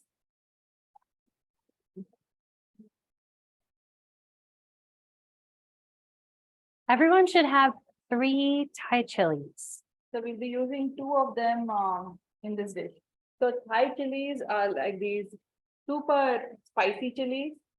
So what we have done is, what I do is, I like their heat, it's more spicy than jalapenos, but I don't want too much of heat. I have a little kid who not so little anymore, but still doesn't eat too much spice. So I just like to split it like this. So when it is used like this, some of the heat and the flavor comes from the spice without making it overpowering. If you like spice, you can just split the whole thing and in 2 parts and let it, So we're just to answer a couple questions. So once we added the kasuri methi at the end of the paneer makhani, we just put it off to the side. So it stopped done. cooking. It's done. It's done. And then Jamie said, are we adding the masala mix to the paneer? Yes, you'll add the masala mix after the tomatoes are cooked. So after adding the tomato puree. Once the tomato puree is bubbling, then add half the masala mix. Don't add the whole thing. And add a little salt and half the Kashmiri chili. chili powder. And now I'm just splitting the cashews, getting ready to make pulao. So yeah, we're making pulao, which is gonna be like almost like a stir-fried dish. Yeah. So you're having kind of splitting the cashews in half. What is the time? Got a like half hour? Okay. So, and since we have half hour, if you want to like eat the meal immediately, if you need to preheat your oven, it's a good time to preheat your oven. So yeah, because You're we're gonna making the need naan. to heat the naans. So I can do that for us. I'm probably gonna do like, I don't know, like 400. Whatever the package stays for naan. Yeah, let's take a look at that. Do that. And I'm while Sarah is doing that, these garlic cloves are pretty big.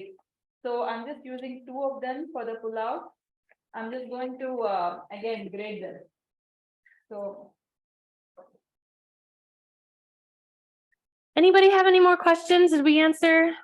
I know some of you had questions about the makhni. So I'm gonna preheat the oven to 400. And then we're going to get all the extra ingredients that we need for the pulao, which is ghee, turmeric, pulao spice mix, your cashews, 2 of the yeah, Thai chilies, yeah. split And lengthwise. if your garlic cloves are as big as what I have here, just use 2 of them. You don't need 3. Okay. It's always a dicey thing when we give garlic cloves in the recipe. It's better to give it each. Yes, Because, sometimes one whole bulk can be 4 cloves of garlic. totally.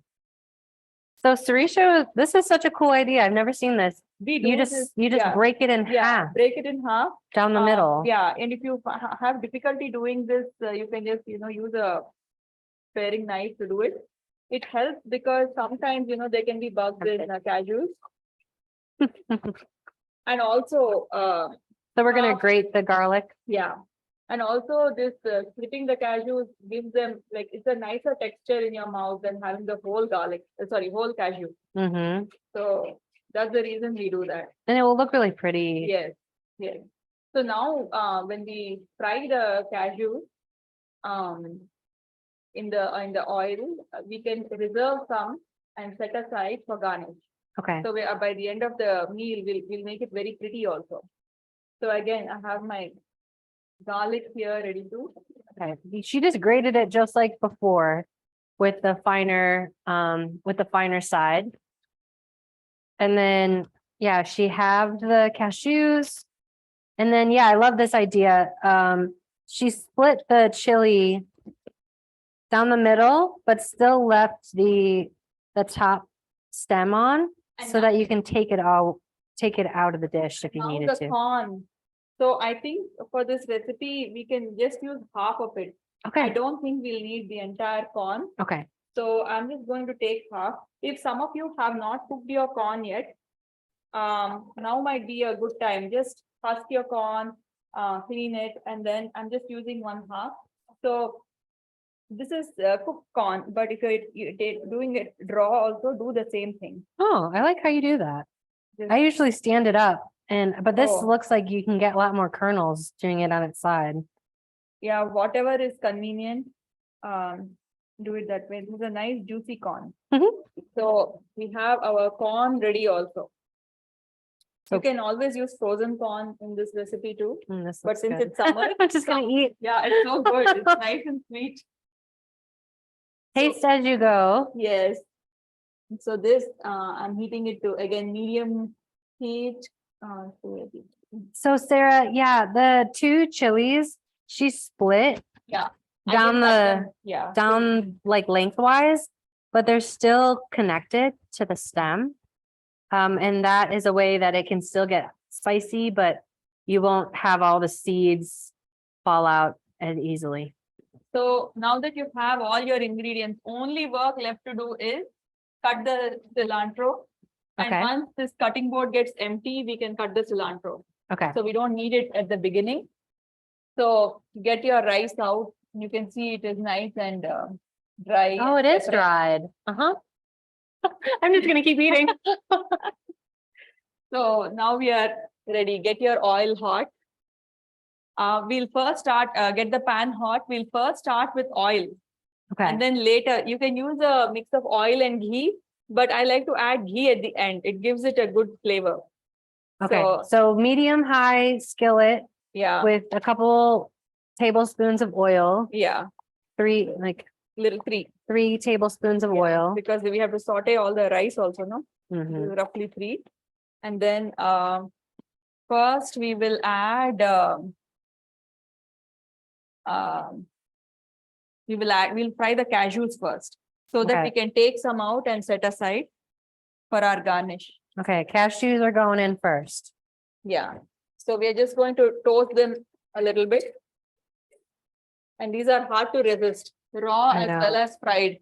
So And then you said like save like a few, like 3. yeah, save a few, like 3 to 4, or maybe 1 per plate. However, see, they're frying pretty fast.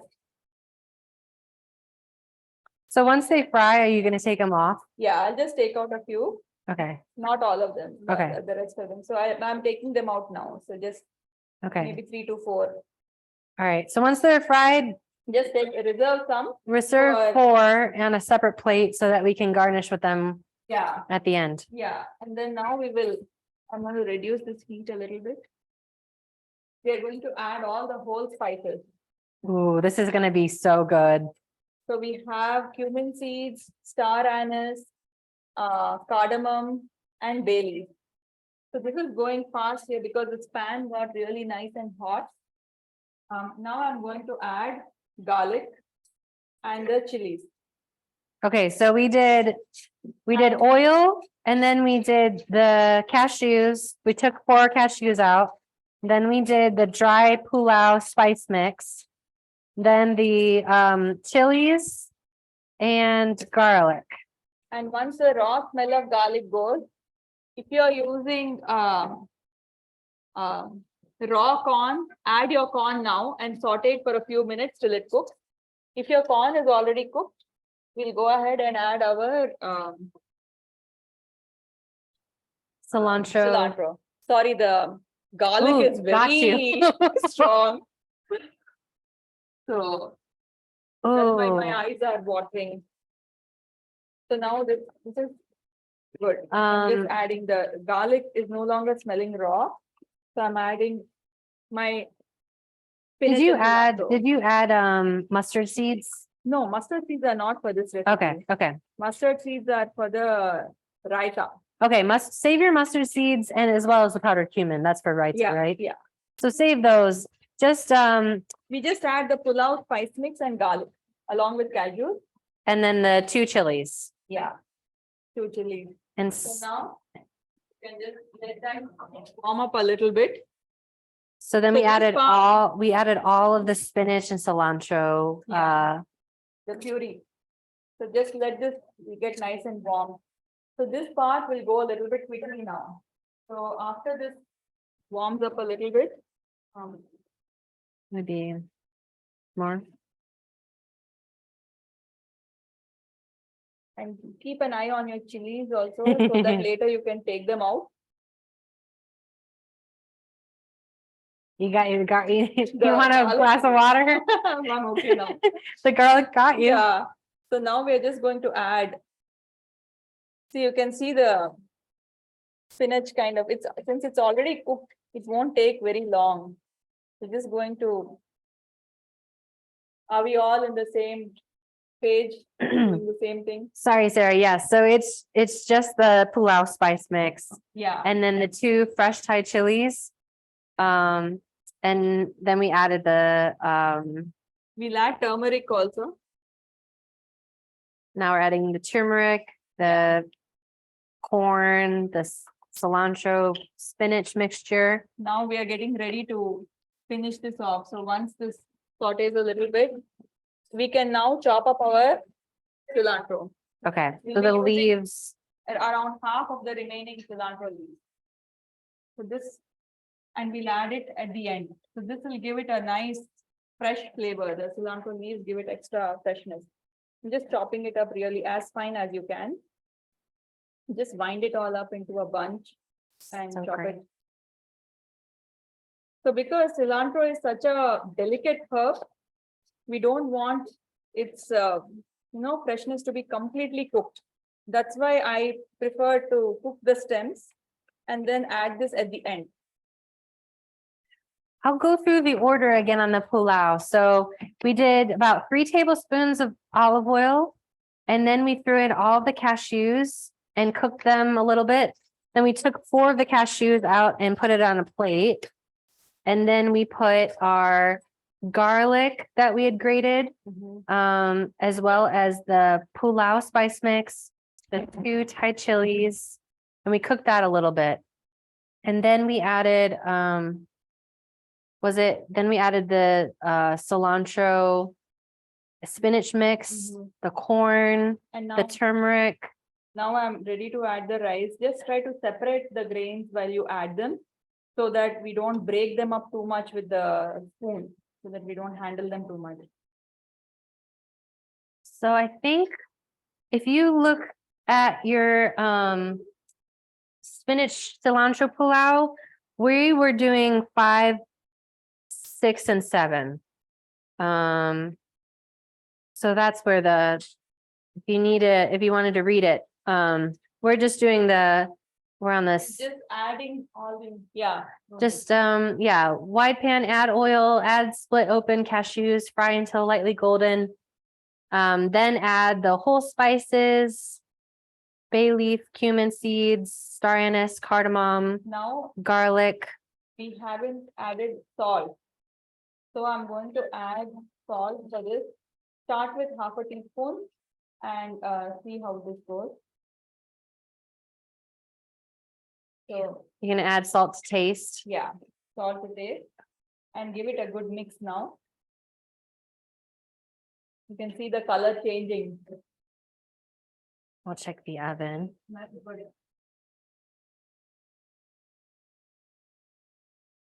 Sarah, did that help at all? Sorry, was this a little bit fast?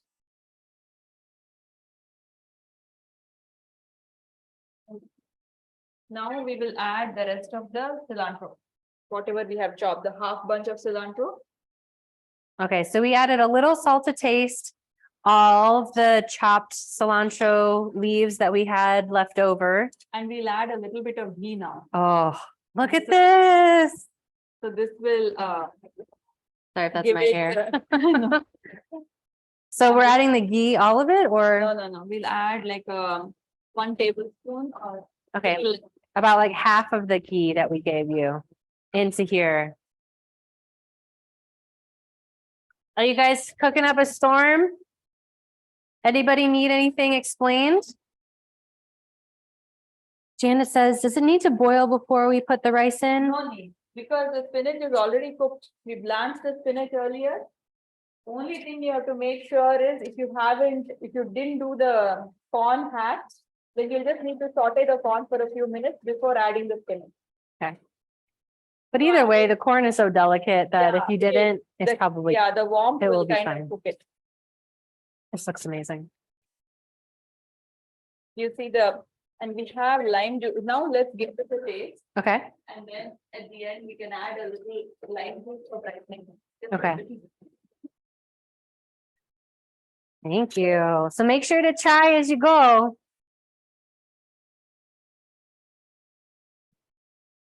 Does it need salt? It's so good. It's so good. They could use a little salt. Oh my gosh. Have you ever made a green rice like this? I've never made a green rice like this. This is going to be my new favorite. You could even like put a fried egg over it and call Oh, it green rice and eggs. Not yes. green egg and ham, but That looks amazing. so we added just a little bit of more salt to taste, and now we are adding. So taste as you go. Add salt if you think it needs salt. Corinne says it's so good. Good. Oh, so you're rolling the lime. Yeah, just rolling it, pressing it a little bit. It helps release the juices. We don't need much. We need just a little bit. Okay, So just a few drops. like a third of the lime. Even less, like a quarter. Just need a few drops for brightness and to help it retain its color even more. Oh, So, and then you don't want to cook too much after you It's add the done. lime juice, right? yeah, it's done. We just turn it off now because everything is cooked here. Okay, So it's all done. Just give it a taste, make sure you adjust the seasoning. And at this point, if you are worried about getting the heat from the chilies, you can take them out. They have done their job. If you don't want to chew on them, since they are attached and together, we can just find it easily and take it out. So a couple questions. Daniel, we added about a quarter of the lime Yeah. and we just sprinkled it in right at the end. And then Valina, you had a question as when was the rice added? After what step? So that was after the corn. Yeah, so we had steamed corn. So we first added the spinach, the blended spinach, and then we added the steamed corn. And then after we mixed that all up, then we added rice and give it a good mix. Then add chopped cilantro, little bit of ghee, salt to taste, and a little bit of turmeric. Good job. You're all hanging in. You're going to Yeah. have an amazing meal. So this is done now. We'll move on to the next one. Now it's going to go by really quickly because we just have to make what's next on our list. I'm glad we have the flow. So we have raita. Well, let's look at the flow. What did we say? After pulao, make raita. Okay. I'm so excited about this. So raita is going to be really simple because that's Yeah, basically just a yogurt sauce. yeah, And we're going to use the Stonyfield yogurt for the raita. First off, I should just ask, is everybody okay if we move to the raita? Are you guys doing okay? Because we can talk out the process for the raita, yeah. and give you guys enough time. Yeah, I didn't. So A like couple people say want to they could make- use a little Yeah. time. So I can tell you a little bit about what is a raita. Till everyone is ready. Please give us a thumbs up or tell us when you are ready. Cool. Then we'll go ahead with the next step. So raita is a yogurt-based accompaniment, and it's very good with something like a pulao or even to dip into with a naan or roti. It's typically very mellow and mildly spiced.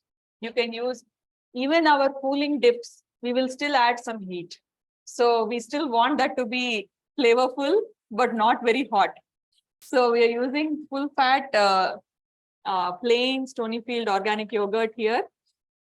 And then here today we'll be using a beet, so you all have a quartered steamed beet. If you look at beetroot raita recipes, you will see many in which they just use a raw beet. I'm not in favor of using a raw beet because I think it has a strong taste, slightly more earthy taste. Yeah. And so people, in general, I feel they like beets that are steamed or roasted or cooked in some way. And Quick question, sorry, from Uh-huh. Pamela is, no. should we remove the bay leaves and star anise? Yeah, if you prefer. Yeah. We haven't yet, Yeah. but if So you, it's just, I'm from India and we are very used to just removing them while we eat. But please go ahead and remove the star anise. You can remove even the cardamom. If you can easily spot it, remove the bay leaf and cardamom and star anise. the one thing yeah. we did remove was The green the two chilies? chilies. I just didn't want that in the mouth. If someone is not used to spice, Yeah. my husband will find them and eat them. But yeah, I don't So- want. Daniel, the naan, his question was, is naan cooked on an oven pan or directly on the grill? So what I would say probably so it doesn't stick would just be to use like a sheet tray like this. Yeah, I mean, Um, whatever instructions are given on the packaging, I would just follow that. We could just, do we want to, See that could be something that we do while Yeah. we wait. And if you are prepping the naans, if you have butter at home, you can chop up a garlic pod and chop up some of the remaining cilantro, mix it in the butter, slather it on the naan, and then do it. Mm. So we could do it too. Like, shall we do it? Do we have butter or do we not have butter? I don't think we have. Then we'll just roast them We can as just they have are. regular. Yeah. But if you have butter at home, go ahead and do that. It'll really make them yummy. Like making your own garlic naan. I forgot of, I didn't So- think of it before. So no, there's plenty that we're doing. And these are just from our freezer. And yeah, there's 3 naans, so that's pretty good. So you don't, what's the tip? What would you say? You don't want them crusty, you want them soft. So they Yeah. really only need a few minutes. Yeah, We yeah. thawed ours, I think, they're already pretty soft, so you just need to toast them, I guess. Yeah. I think original instructions And do say it, 2 minutes, 2 minutes in the oven, but frozen. But this is, a minute might be enough. yeah, And I would do them right before eating because they'll tend to get hard otherwise. uh-huh. So just keep your oven ready. And when we finish plating, just put your naan in the oven for a minute, take it out, and then it's ready to go. Okay. That would be ideal. Okay, so some people are saying they're ready. Okay. Anybody want us to wait just another minute or so? Till then, we can all just gather ingredients Yeah. for the raita. So there is the beet, the steamed beet that we have ready to go. And then we'll be using mustard powder, mustard seeds. I prefer, typically in South Indian cooking, we use the black mustard seeds. Oh, right. So that will give I forgot to mention. I forgot about that. Because you said that Yeah. black mustard is stronger, right? Yeah, it's Okay. just stronger and just the colors tend to pop up more. Okay. If you want, I can show, but it's okay. We'll all just use this. So we will need We'll need Kashmiri. We will need mustard seed, roasted cumin powder, and the green chili and jalapeno. Okay. We Yeah. gave you more jalapeno And than curry you leaves. maybe need. Yeah. And jalapeno also, please just add it. If you like spice, you can totally skip it if you don't. And these are your curry leaves. They came off the sprig. Yeah, that's fine. Is that all We right? can, we don't need these many. We'll probably use half. Okay. So We maybe gave you more curry leaves than you need. We're Yeah. probably going to use like 10. yeah, like just a small, you can see, Like- around 10 or so. Okay. And I did mention I think I did mention the Thai chili split lengthwise in this also, Oh, yeah. because I like that heat. So again, this one, and we found it too mild when I did my recipe testing. Just this and the other ingredients was too mild. So for us, I preferred a little bit of heat, but this is totally up to you. And since for some of you, the paneer got more spicy than you'd like, then I would just skip the jalapeno, Okay. or you can just use a tiny bit, very finely chopped. It should not be like, big slices that will come in your mouth, just for little extra heat. And all of these, both these chilies give a different kind of heat. So I like adding them, So, just adding a little bit. so we're only adding maybe like an eighth of the jalapeno Very that tiny we gave you. And that's also optional. Please, go by your spice level. So I'm going to start now with this dish. Yeah. So this is the beet, the quartered beet, and it still has a skin on. So you can just peel the skin. So the Ziploc, I believe, yes, the Ziploc has some jalapeno and your curry leaves. So you're yeah. going to need about like 10 Yeah. small curry leaves and maybe like an eighth of the portion of jalapeno that we gave you. Yeah, and maybe we can make the raita in the dish. We can just grate it onto the dish in which we are making the raita, just so we don't get our cutting board. Okay. So we're gonna need a bowl for the raita. And we're just going to grate it into it. And again, like I said, now you are the artist. You can decide how much beet you want to add. You want like a bright magenta pink, or do you want like a Barbie pink, or something even lighter, like a strawberry ice cream kind of pink. You can just decide how much you want. I'm just going to use half of this to start with. Okay. And you're grating again on the finer setting. Yeah. I don't know, did I saute this in the recipe? Yeah, no. So we are just going to start with a small quantity of beet and see how this goes. We did about a half of the beet. And Sarisha kind of peeled off the outer skin, but That's edible too, so. Yeah. Yeah. Okay, so, So I first, in my recipe, I started with beating the yogurt, huh, but I kind of forgot about it and just grated it. I wanted to save my number of dishes I'm cleaning. So what I'll do is I'll just use a spoon or a fork to Mhm. beat this. keep going. So you're just gonna Just- kind of whisk the yogurt before adding it? Yeah, just to give it a nice smooth consistency. No lumps.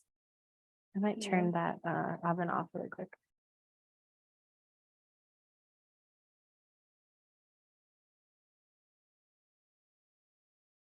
See the color? Oh. We're painting with food. I kind of like this color. I don't want it to add too much of the beet. Mhm. So I think I'm just going to add this. You can just snack on the rest of the beet. It's steamed. It's healthy. Wow. And so we will add the beet. Then we will add a little cumin powder. This is roasted cumin powder. So it gives a nice, it'll have a nice aroma. You're gonna add all of it? I'm just adding a few pinches. Okay, so not the So, whole thing. Yeah, not the whole thing. You can taste it as you go. And I'm also going to add little bit of chili powder. Not too much. Probably like half of Yeah, the half of what was Kashmiri. given. And then we'll add the jalapeno. Again, she sliced the jalapeno really thinly Yeah. and she only did about 1/8 of the jalapeno that we gave you. And then we'll add some salt. My fingers, just from that tiny amount of working with beet have turned pink. Like a painter, So just a little bit of a salt. pinch of salt. And then do you add like water or no? We will, if we yeah. need to dilute it a little bit. Yeah, we will need to add a little bit of water. I just want to make sure this stays correct. Mm. So later we'll be adding the seasoning also. So Mm. I will add a little bit more of the cumin powder for my taste. I added all the cumin powder and I'm going to add all the chili powder Mhm. and a little bit more salt. Okay. Give this a mix. And now a little bit of water. So if you have your yogurt bowl, just add some water to it. Like get the rest of anything lingering in that container. Yeah, that's it. Don't waste. So did you hear that? It was using the old yogurt container that still had a little bit of yogurt residue. Just put 2 tablespoons of water into it so you can get the rest of kind of Not clean that. wasting anything. Yeah, and then just stir those 2 tablespoons back into the raita bowl, blend it out. I also color it. Mhm. It's like So- bubble gum. This is pretty Barbie. This is pretty Barbie pink.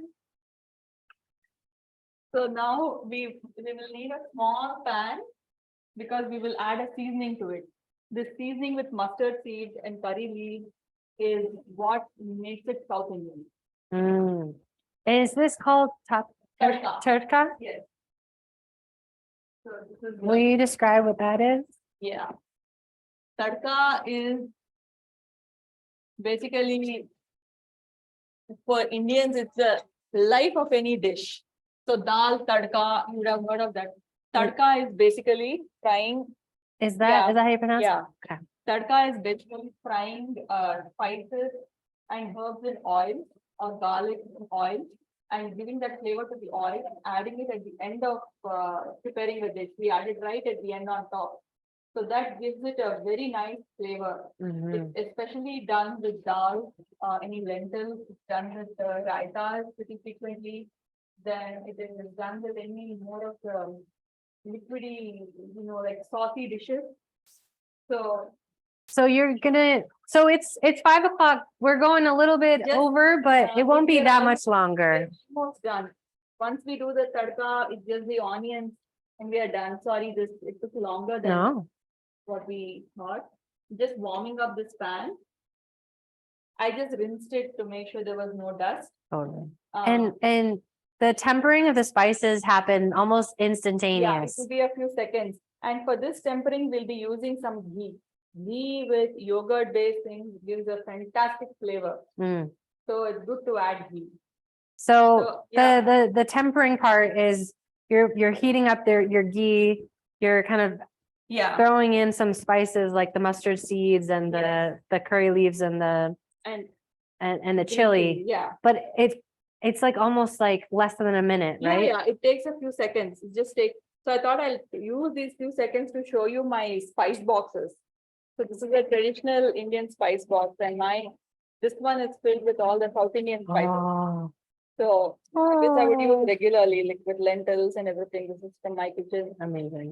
And I have another one with all the other spices that I use in North Indian dishes. More of the whole spices. Ooh, So lots of cinnamon. Ooh, what's this? star anise. This is I know it's called Marathi mogu. I don't know the English name for it. It's like a dried leaf. It's used in biryanis and pulaus in my state. So these Wow. are Nigella seeds, Yeah. fennel seeds, cardamom, clove, star anise, nutmeg. It's not all the spices though. There are many others. But Sarah says the whole curry leaf. So yeah, we will do. yeah. There'll be no needing. They get crisp. You don't have to cut them. So now our pan is dry. I'm just adding a little bit of ghee, like a teaspoon of ghee. We want the pan to be hot. Yeah. And when we add any tadka seasoning, it should fry instantly. So this pan is nice and hot. The ghee is smoking. So I'm just going to decrease the heat a little bit. And so you're gonna throw things in, and then you're gonna take it. out. You're gonna take it right out and pour it very quickly. Will you pour it right into the raita? Yeah, I'll reserve a teaspoon of it. See, the mustard seeds are scattered everywhere. It's like a dance party. So I'm going to save some of these curry leaves for seasonings. So I'm adding the rest. So, but we're just basically, it's almost instantly done. And then we're save them here on this plate along with the cashews for the other dish. So it's done. So you pour it right into the raita. Yeah. But it's like instant. And if you want, you can just cover it and keep so the smells kind of stay. And since we are in a rush, I'm just going to move on to the next dish. It's the last one. Doesn't need any cooking.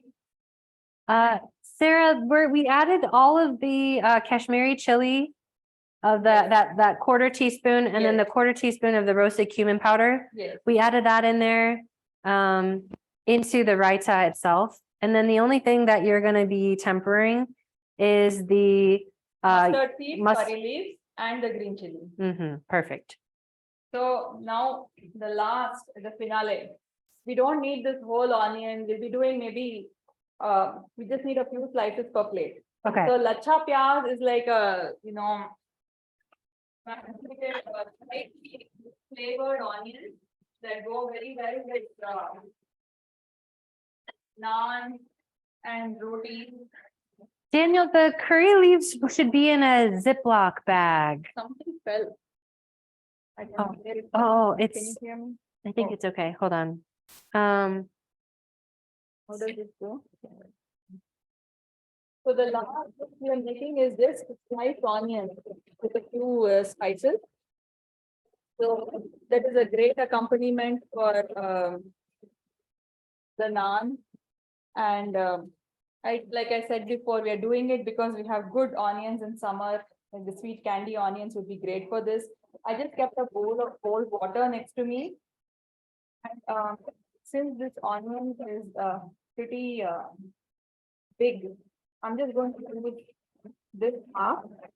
And depending on your comfort level of how you can slice onions, it's nice to have them in rings. So if you are comfortable with slicing this part, you just cut it in thin rings like this. Okay. And then we'll add them to cold water. So what that does is it removes some of that pungency of the onion while it helps retain its crispy texture. This one got a bit thick, so I'm just going to go this way. So get them kind of as thin as you can, not like super thin, but kind of this thin. And then you just separate the layers in water like this. Oh, so you sliced rings, thin rings of the onion, not all of the onion. Just half, less than half. I use the side that has more rings. So this one, I noticed that, it was getting thicker on this end, so I used this end. Mm. So Some of you have had huge onions, so we had to slice them in half. So you could do half moons, slivers. yeah. So, Daniel, sorry if you didn't get the Beet- curry leaves. Let me know if you. oh, I hope your kit wasn't you can left just use out. mustard seeds, and for contrast, if you have some cilantro, you can top some cilantro also. Mhm. And then we also have some sweet peppers. So I asked, these are not typically added, but I wanted to give some nice color since the theme of this meal is a colorful meal. So I'm just, Maggie, you said, do we pour the oil along with the spices into the beet mixture? Or just the ghee. spices? Yeah, feel free to oil pour, also. The ghee also. feel free to Yeah. pour it all. Yeah. Oh, It sorry, gives the Daniel. flavor. I think his kit must have been without the curry leaves. Oh, you can totally use cilantro also at the end. Just don't fry them at them raw. So this, I'm just adding a few rings of this as well, just to make it look pretty. So slicing the lunchbox sweet peppers. These are sweet. They will not be spicy. Oh, that's pretty. So this will just give it a more texture to the plate. So again, we sliced some of the onion, put it in a bowl of water, and now we're slicing the lunchbox peppers into rings as well. And then in your whatever dish you want to take them out, we'll just take out the onions without Okay. the water. Okay. If you use cold water, it's even better. Like nice. Mm. And just separate the laccha means layers. So these give it more texture, like you have In what language? Hindi. Hindi. Okay. Yeah. Do you speak Hindi? I know Hindi. I come from a state where we speak Telugu. And I grew up in Bombay, where it's in a state called Maharashtra, and they speak Yeah. Marathi there, but also a lot of Hindi. Hindi is spoken widely all over, western and northern part of So that's India. a lot of languages, Yeah. So we'll add these, and we have one last box called spice mix, Okay. masala mix. So Oh, this, masala mix. Okay. so this is a very delicious mix. You can even it's salty, Oh, savory. This has roasted cumin, chili powder, and something called chaat masala powder, which makes it chatpata. what is that? Chatpata is like the umami, it's the equivalent of umami. It's sour, it's salty, it's a little spicy, makes you salivate. How do you So- spell it? CHAT. CHAAC or No, just one A? CHAT, chatpata, PATA. PATA. So just add some of this spice mix, add this also, and just mix it all well. Okay. And if you need more spice in this, if you have some remaining Kashmiri chili powder, you can add. And Okay. and make this right before you eat, because we don't want the onions getting drained off of their juices and getting limpy. I'm gonna put So- the naan into the oven really quick. I had turned the oven off, but it's still pretty hot. And I'm just gonna stick it in there. Just going to add a dash of lemon juice, not too much. Just Okay. a little bit. And so now our onions are ready. Oh, We can get ready for plating. okay. All our meal is now going to come together with all our hard work, and I appreciate your patience, Yeah. because we went a little bit, off time. We took more time than we thought, Look at the different colors. How's everyone doing? but I think it is worth the effort, right? Even if we took a few more. Yeah, it's we great. Take out the mango, pecan, and let's get all our extra toppings ready. Look at how amazing. So the fried onion crisps, you can eat them. Oh, too. yeah. They're So a great topping for the rice. Sarah says, just started the onion. So Sarah, that's just, Slice Try- the onions, put them in cold water, slice your peppers all round. And we used only half the onion. It was a big one. And then once you take the onions out of the cold water, add the spice, the masala mix, the small container. You can taste that also. It's slightly salty, slightly, it has roasted cumin and all that. Just mix that all up.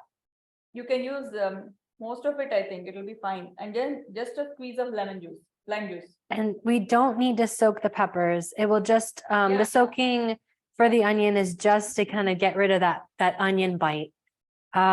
So yeah, it's, So now we are just getting ready to plate. Vivian had a question about the fried onions. Those are gonna go on the pulao. So these are just ready-made fried onions. They just give a nice texture. You can taste them. They just give a very nice texture. Right? Typically, you will find these kind of fried onions on biryani. It's usually made at home. It's called birista. So they fry thinly sliced onions at low heat for a very long time till they get crisp like this. So we took the shortcut and bought them just so we can add another element of texture to this dish. So now we can, are you guys ready to play? I think they're probably finishing up, but we're gonna talk about plating because Yeah. we can yeah. So you have plenty of time. There's no rush.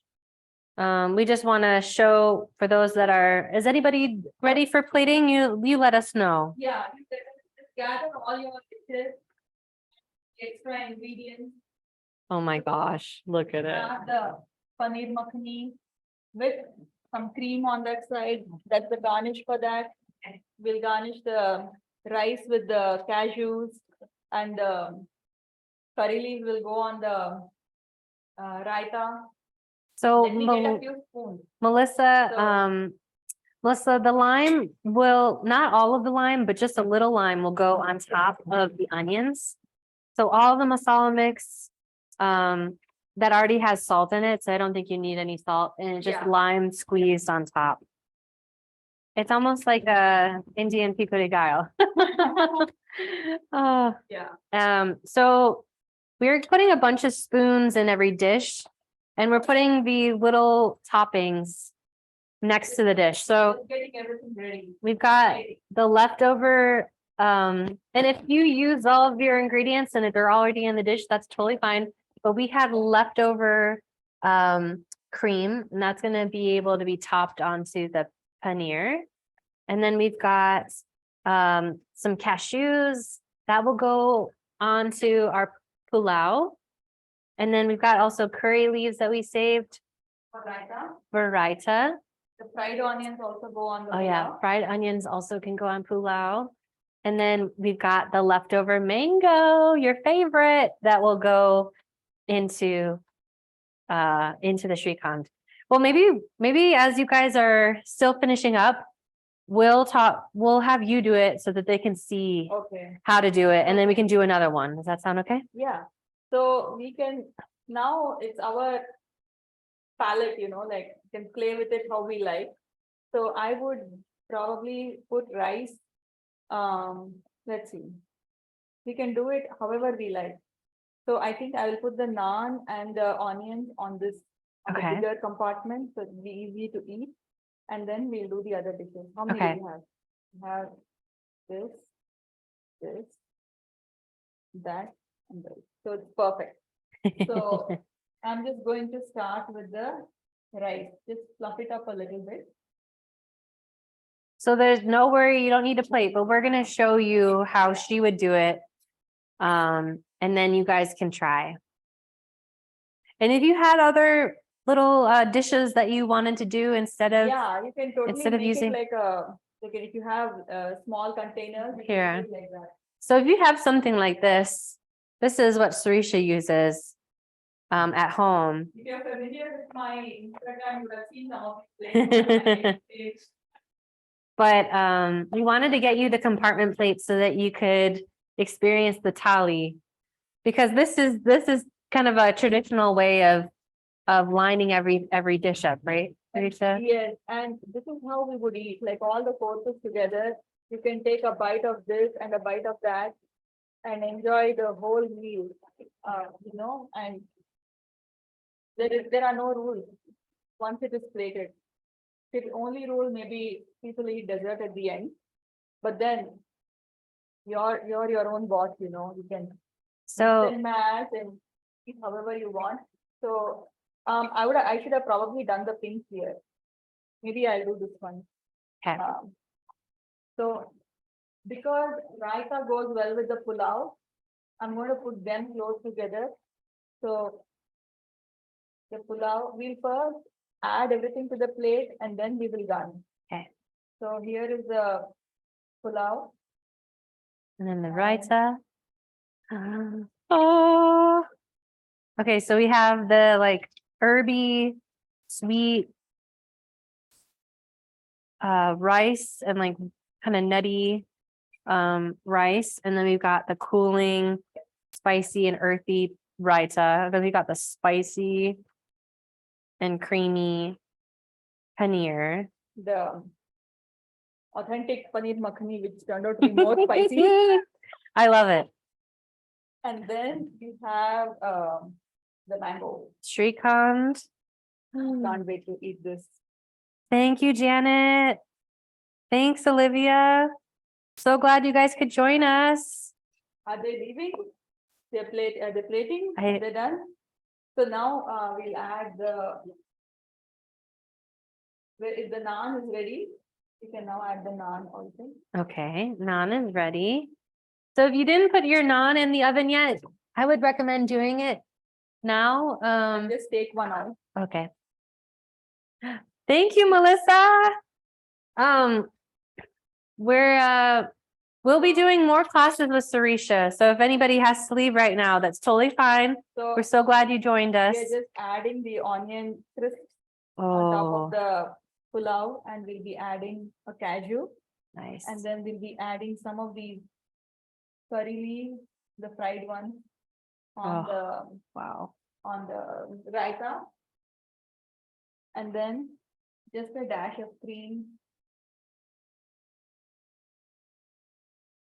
So Sarisha does classes with us. We try to do as many as possible, but usually about 2 classes with her a year. We'll see about trying to do more.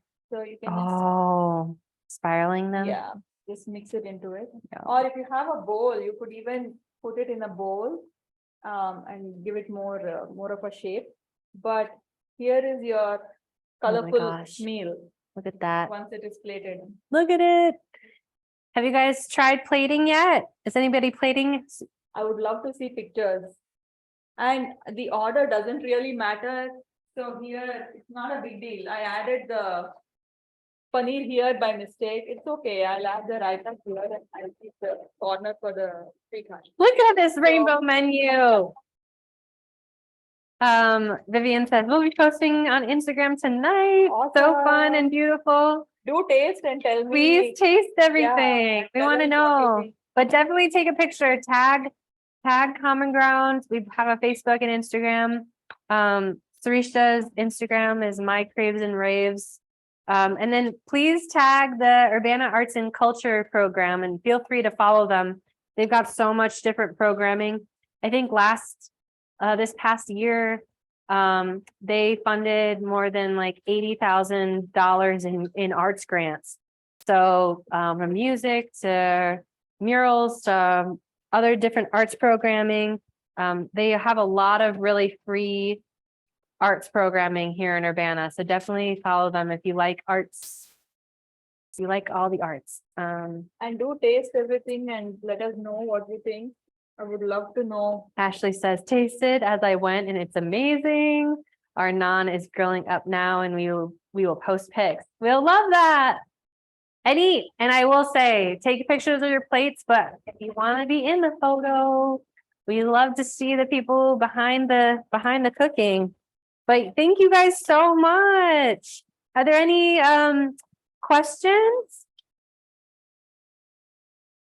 Thank you, Daniel. Thank you, Vivian.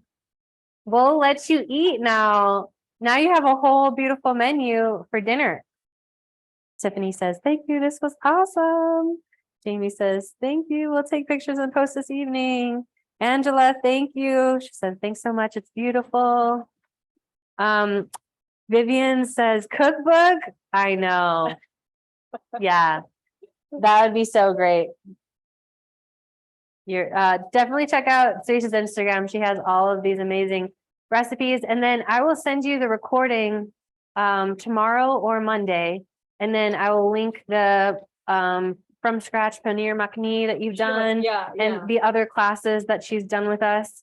And then we also have an email list, so you can follow us to get any upcoming classes that we're going to do. I think I'm going to be teaching a class in September that will benefit Solo Grazia. So it'll be a menu all with Solo Grazia's harvest. Wow, So that'll be nice. really fun. Yeah. Oh, thank you guys. Corinne says, thank you. Lovely.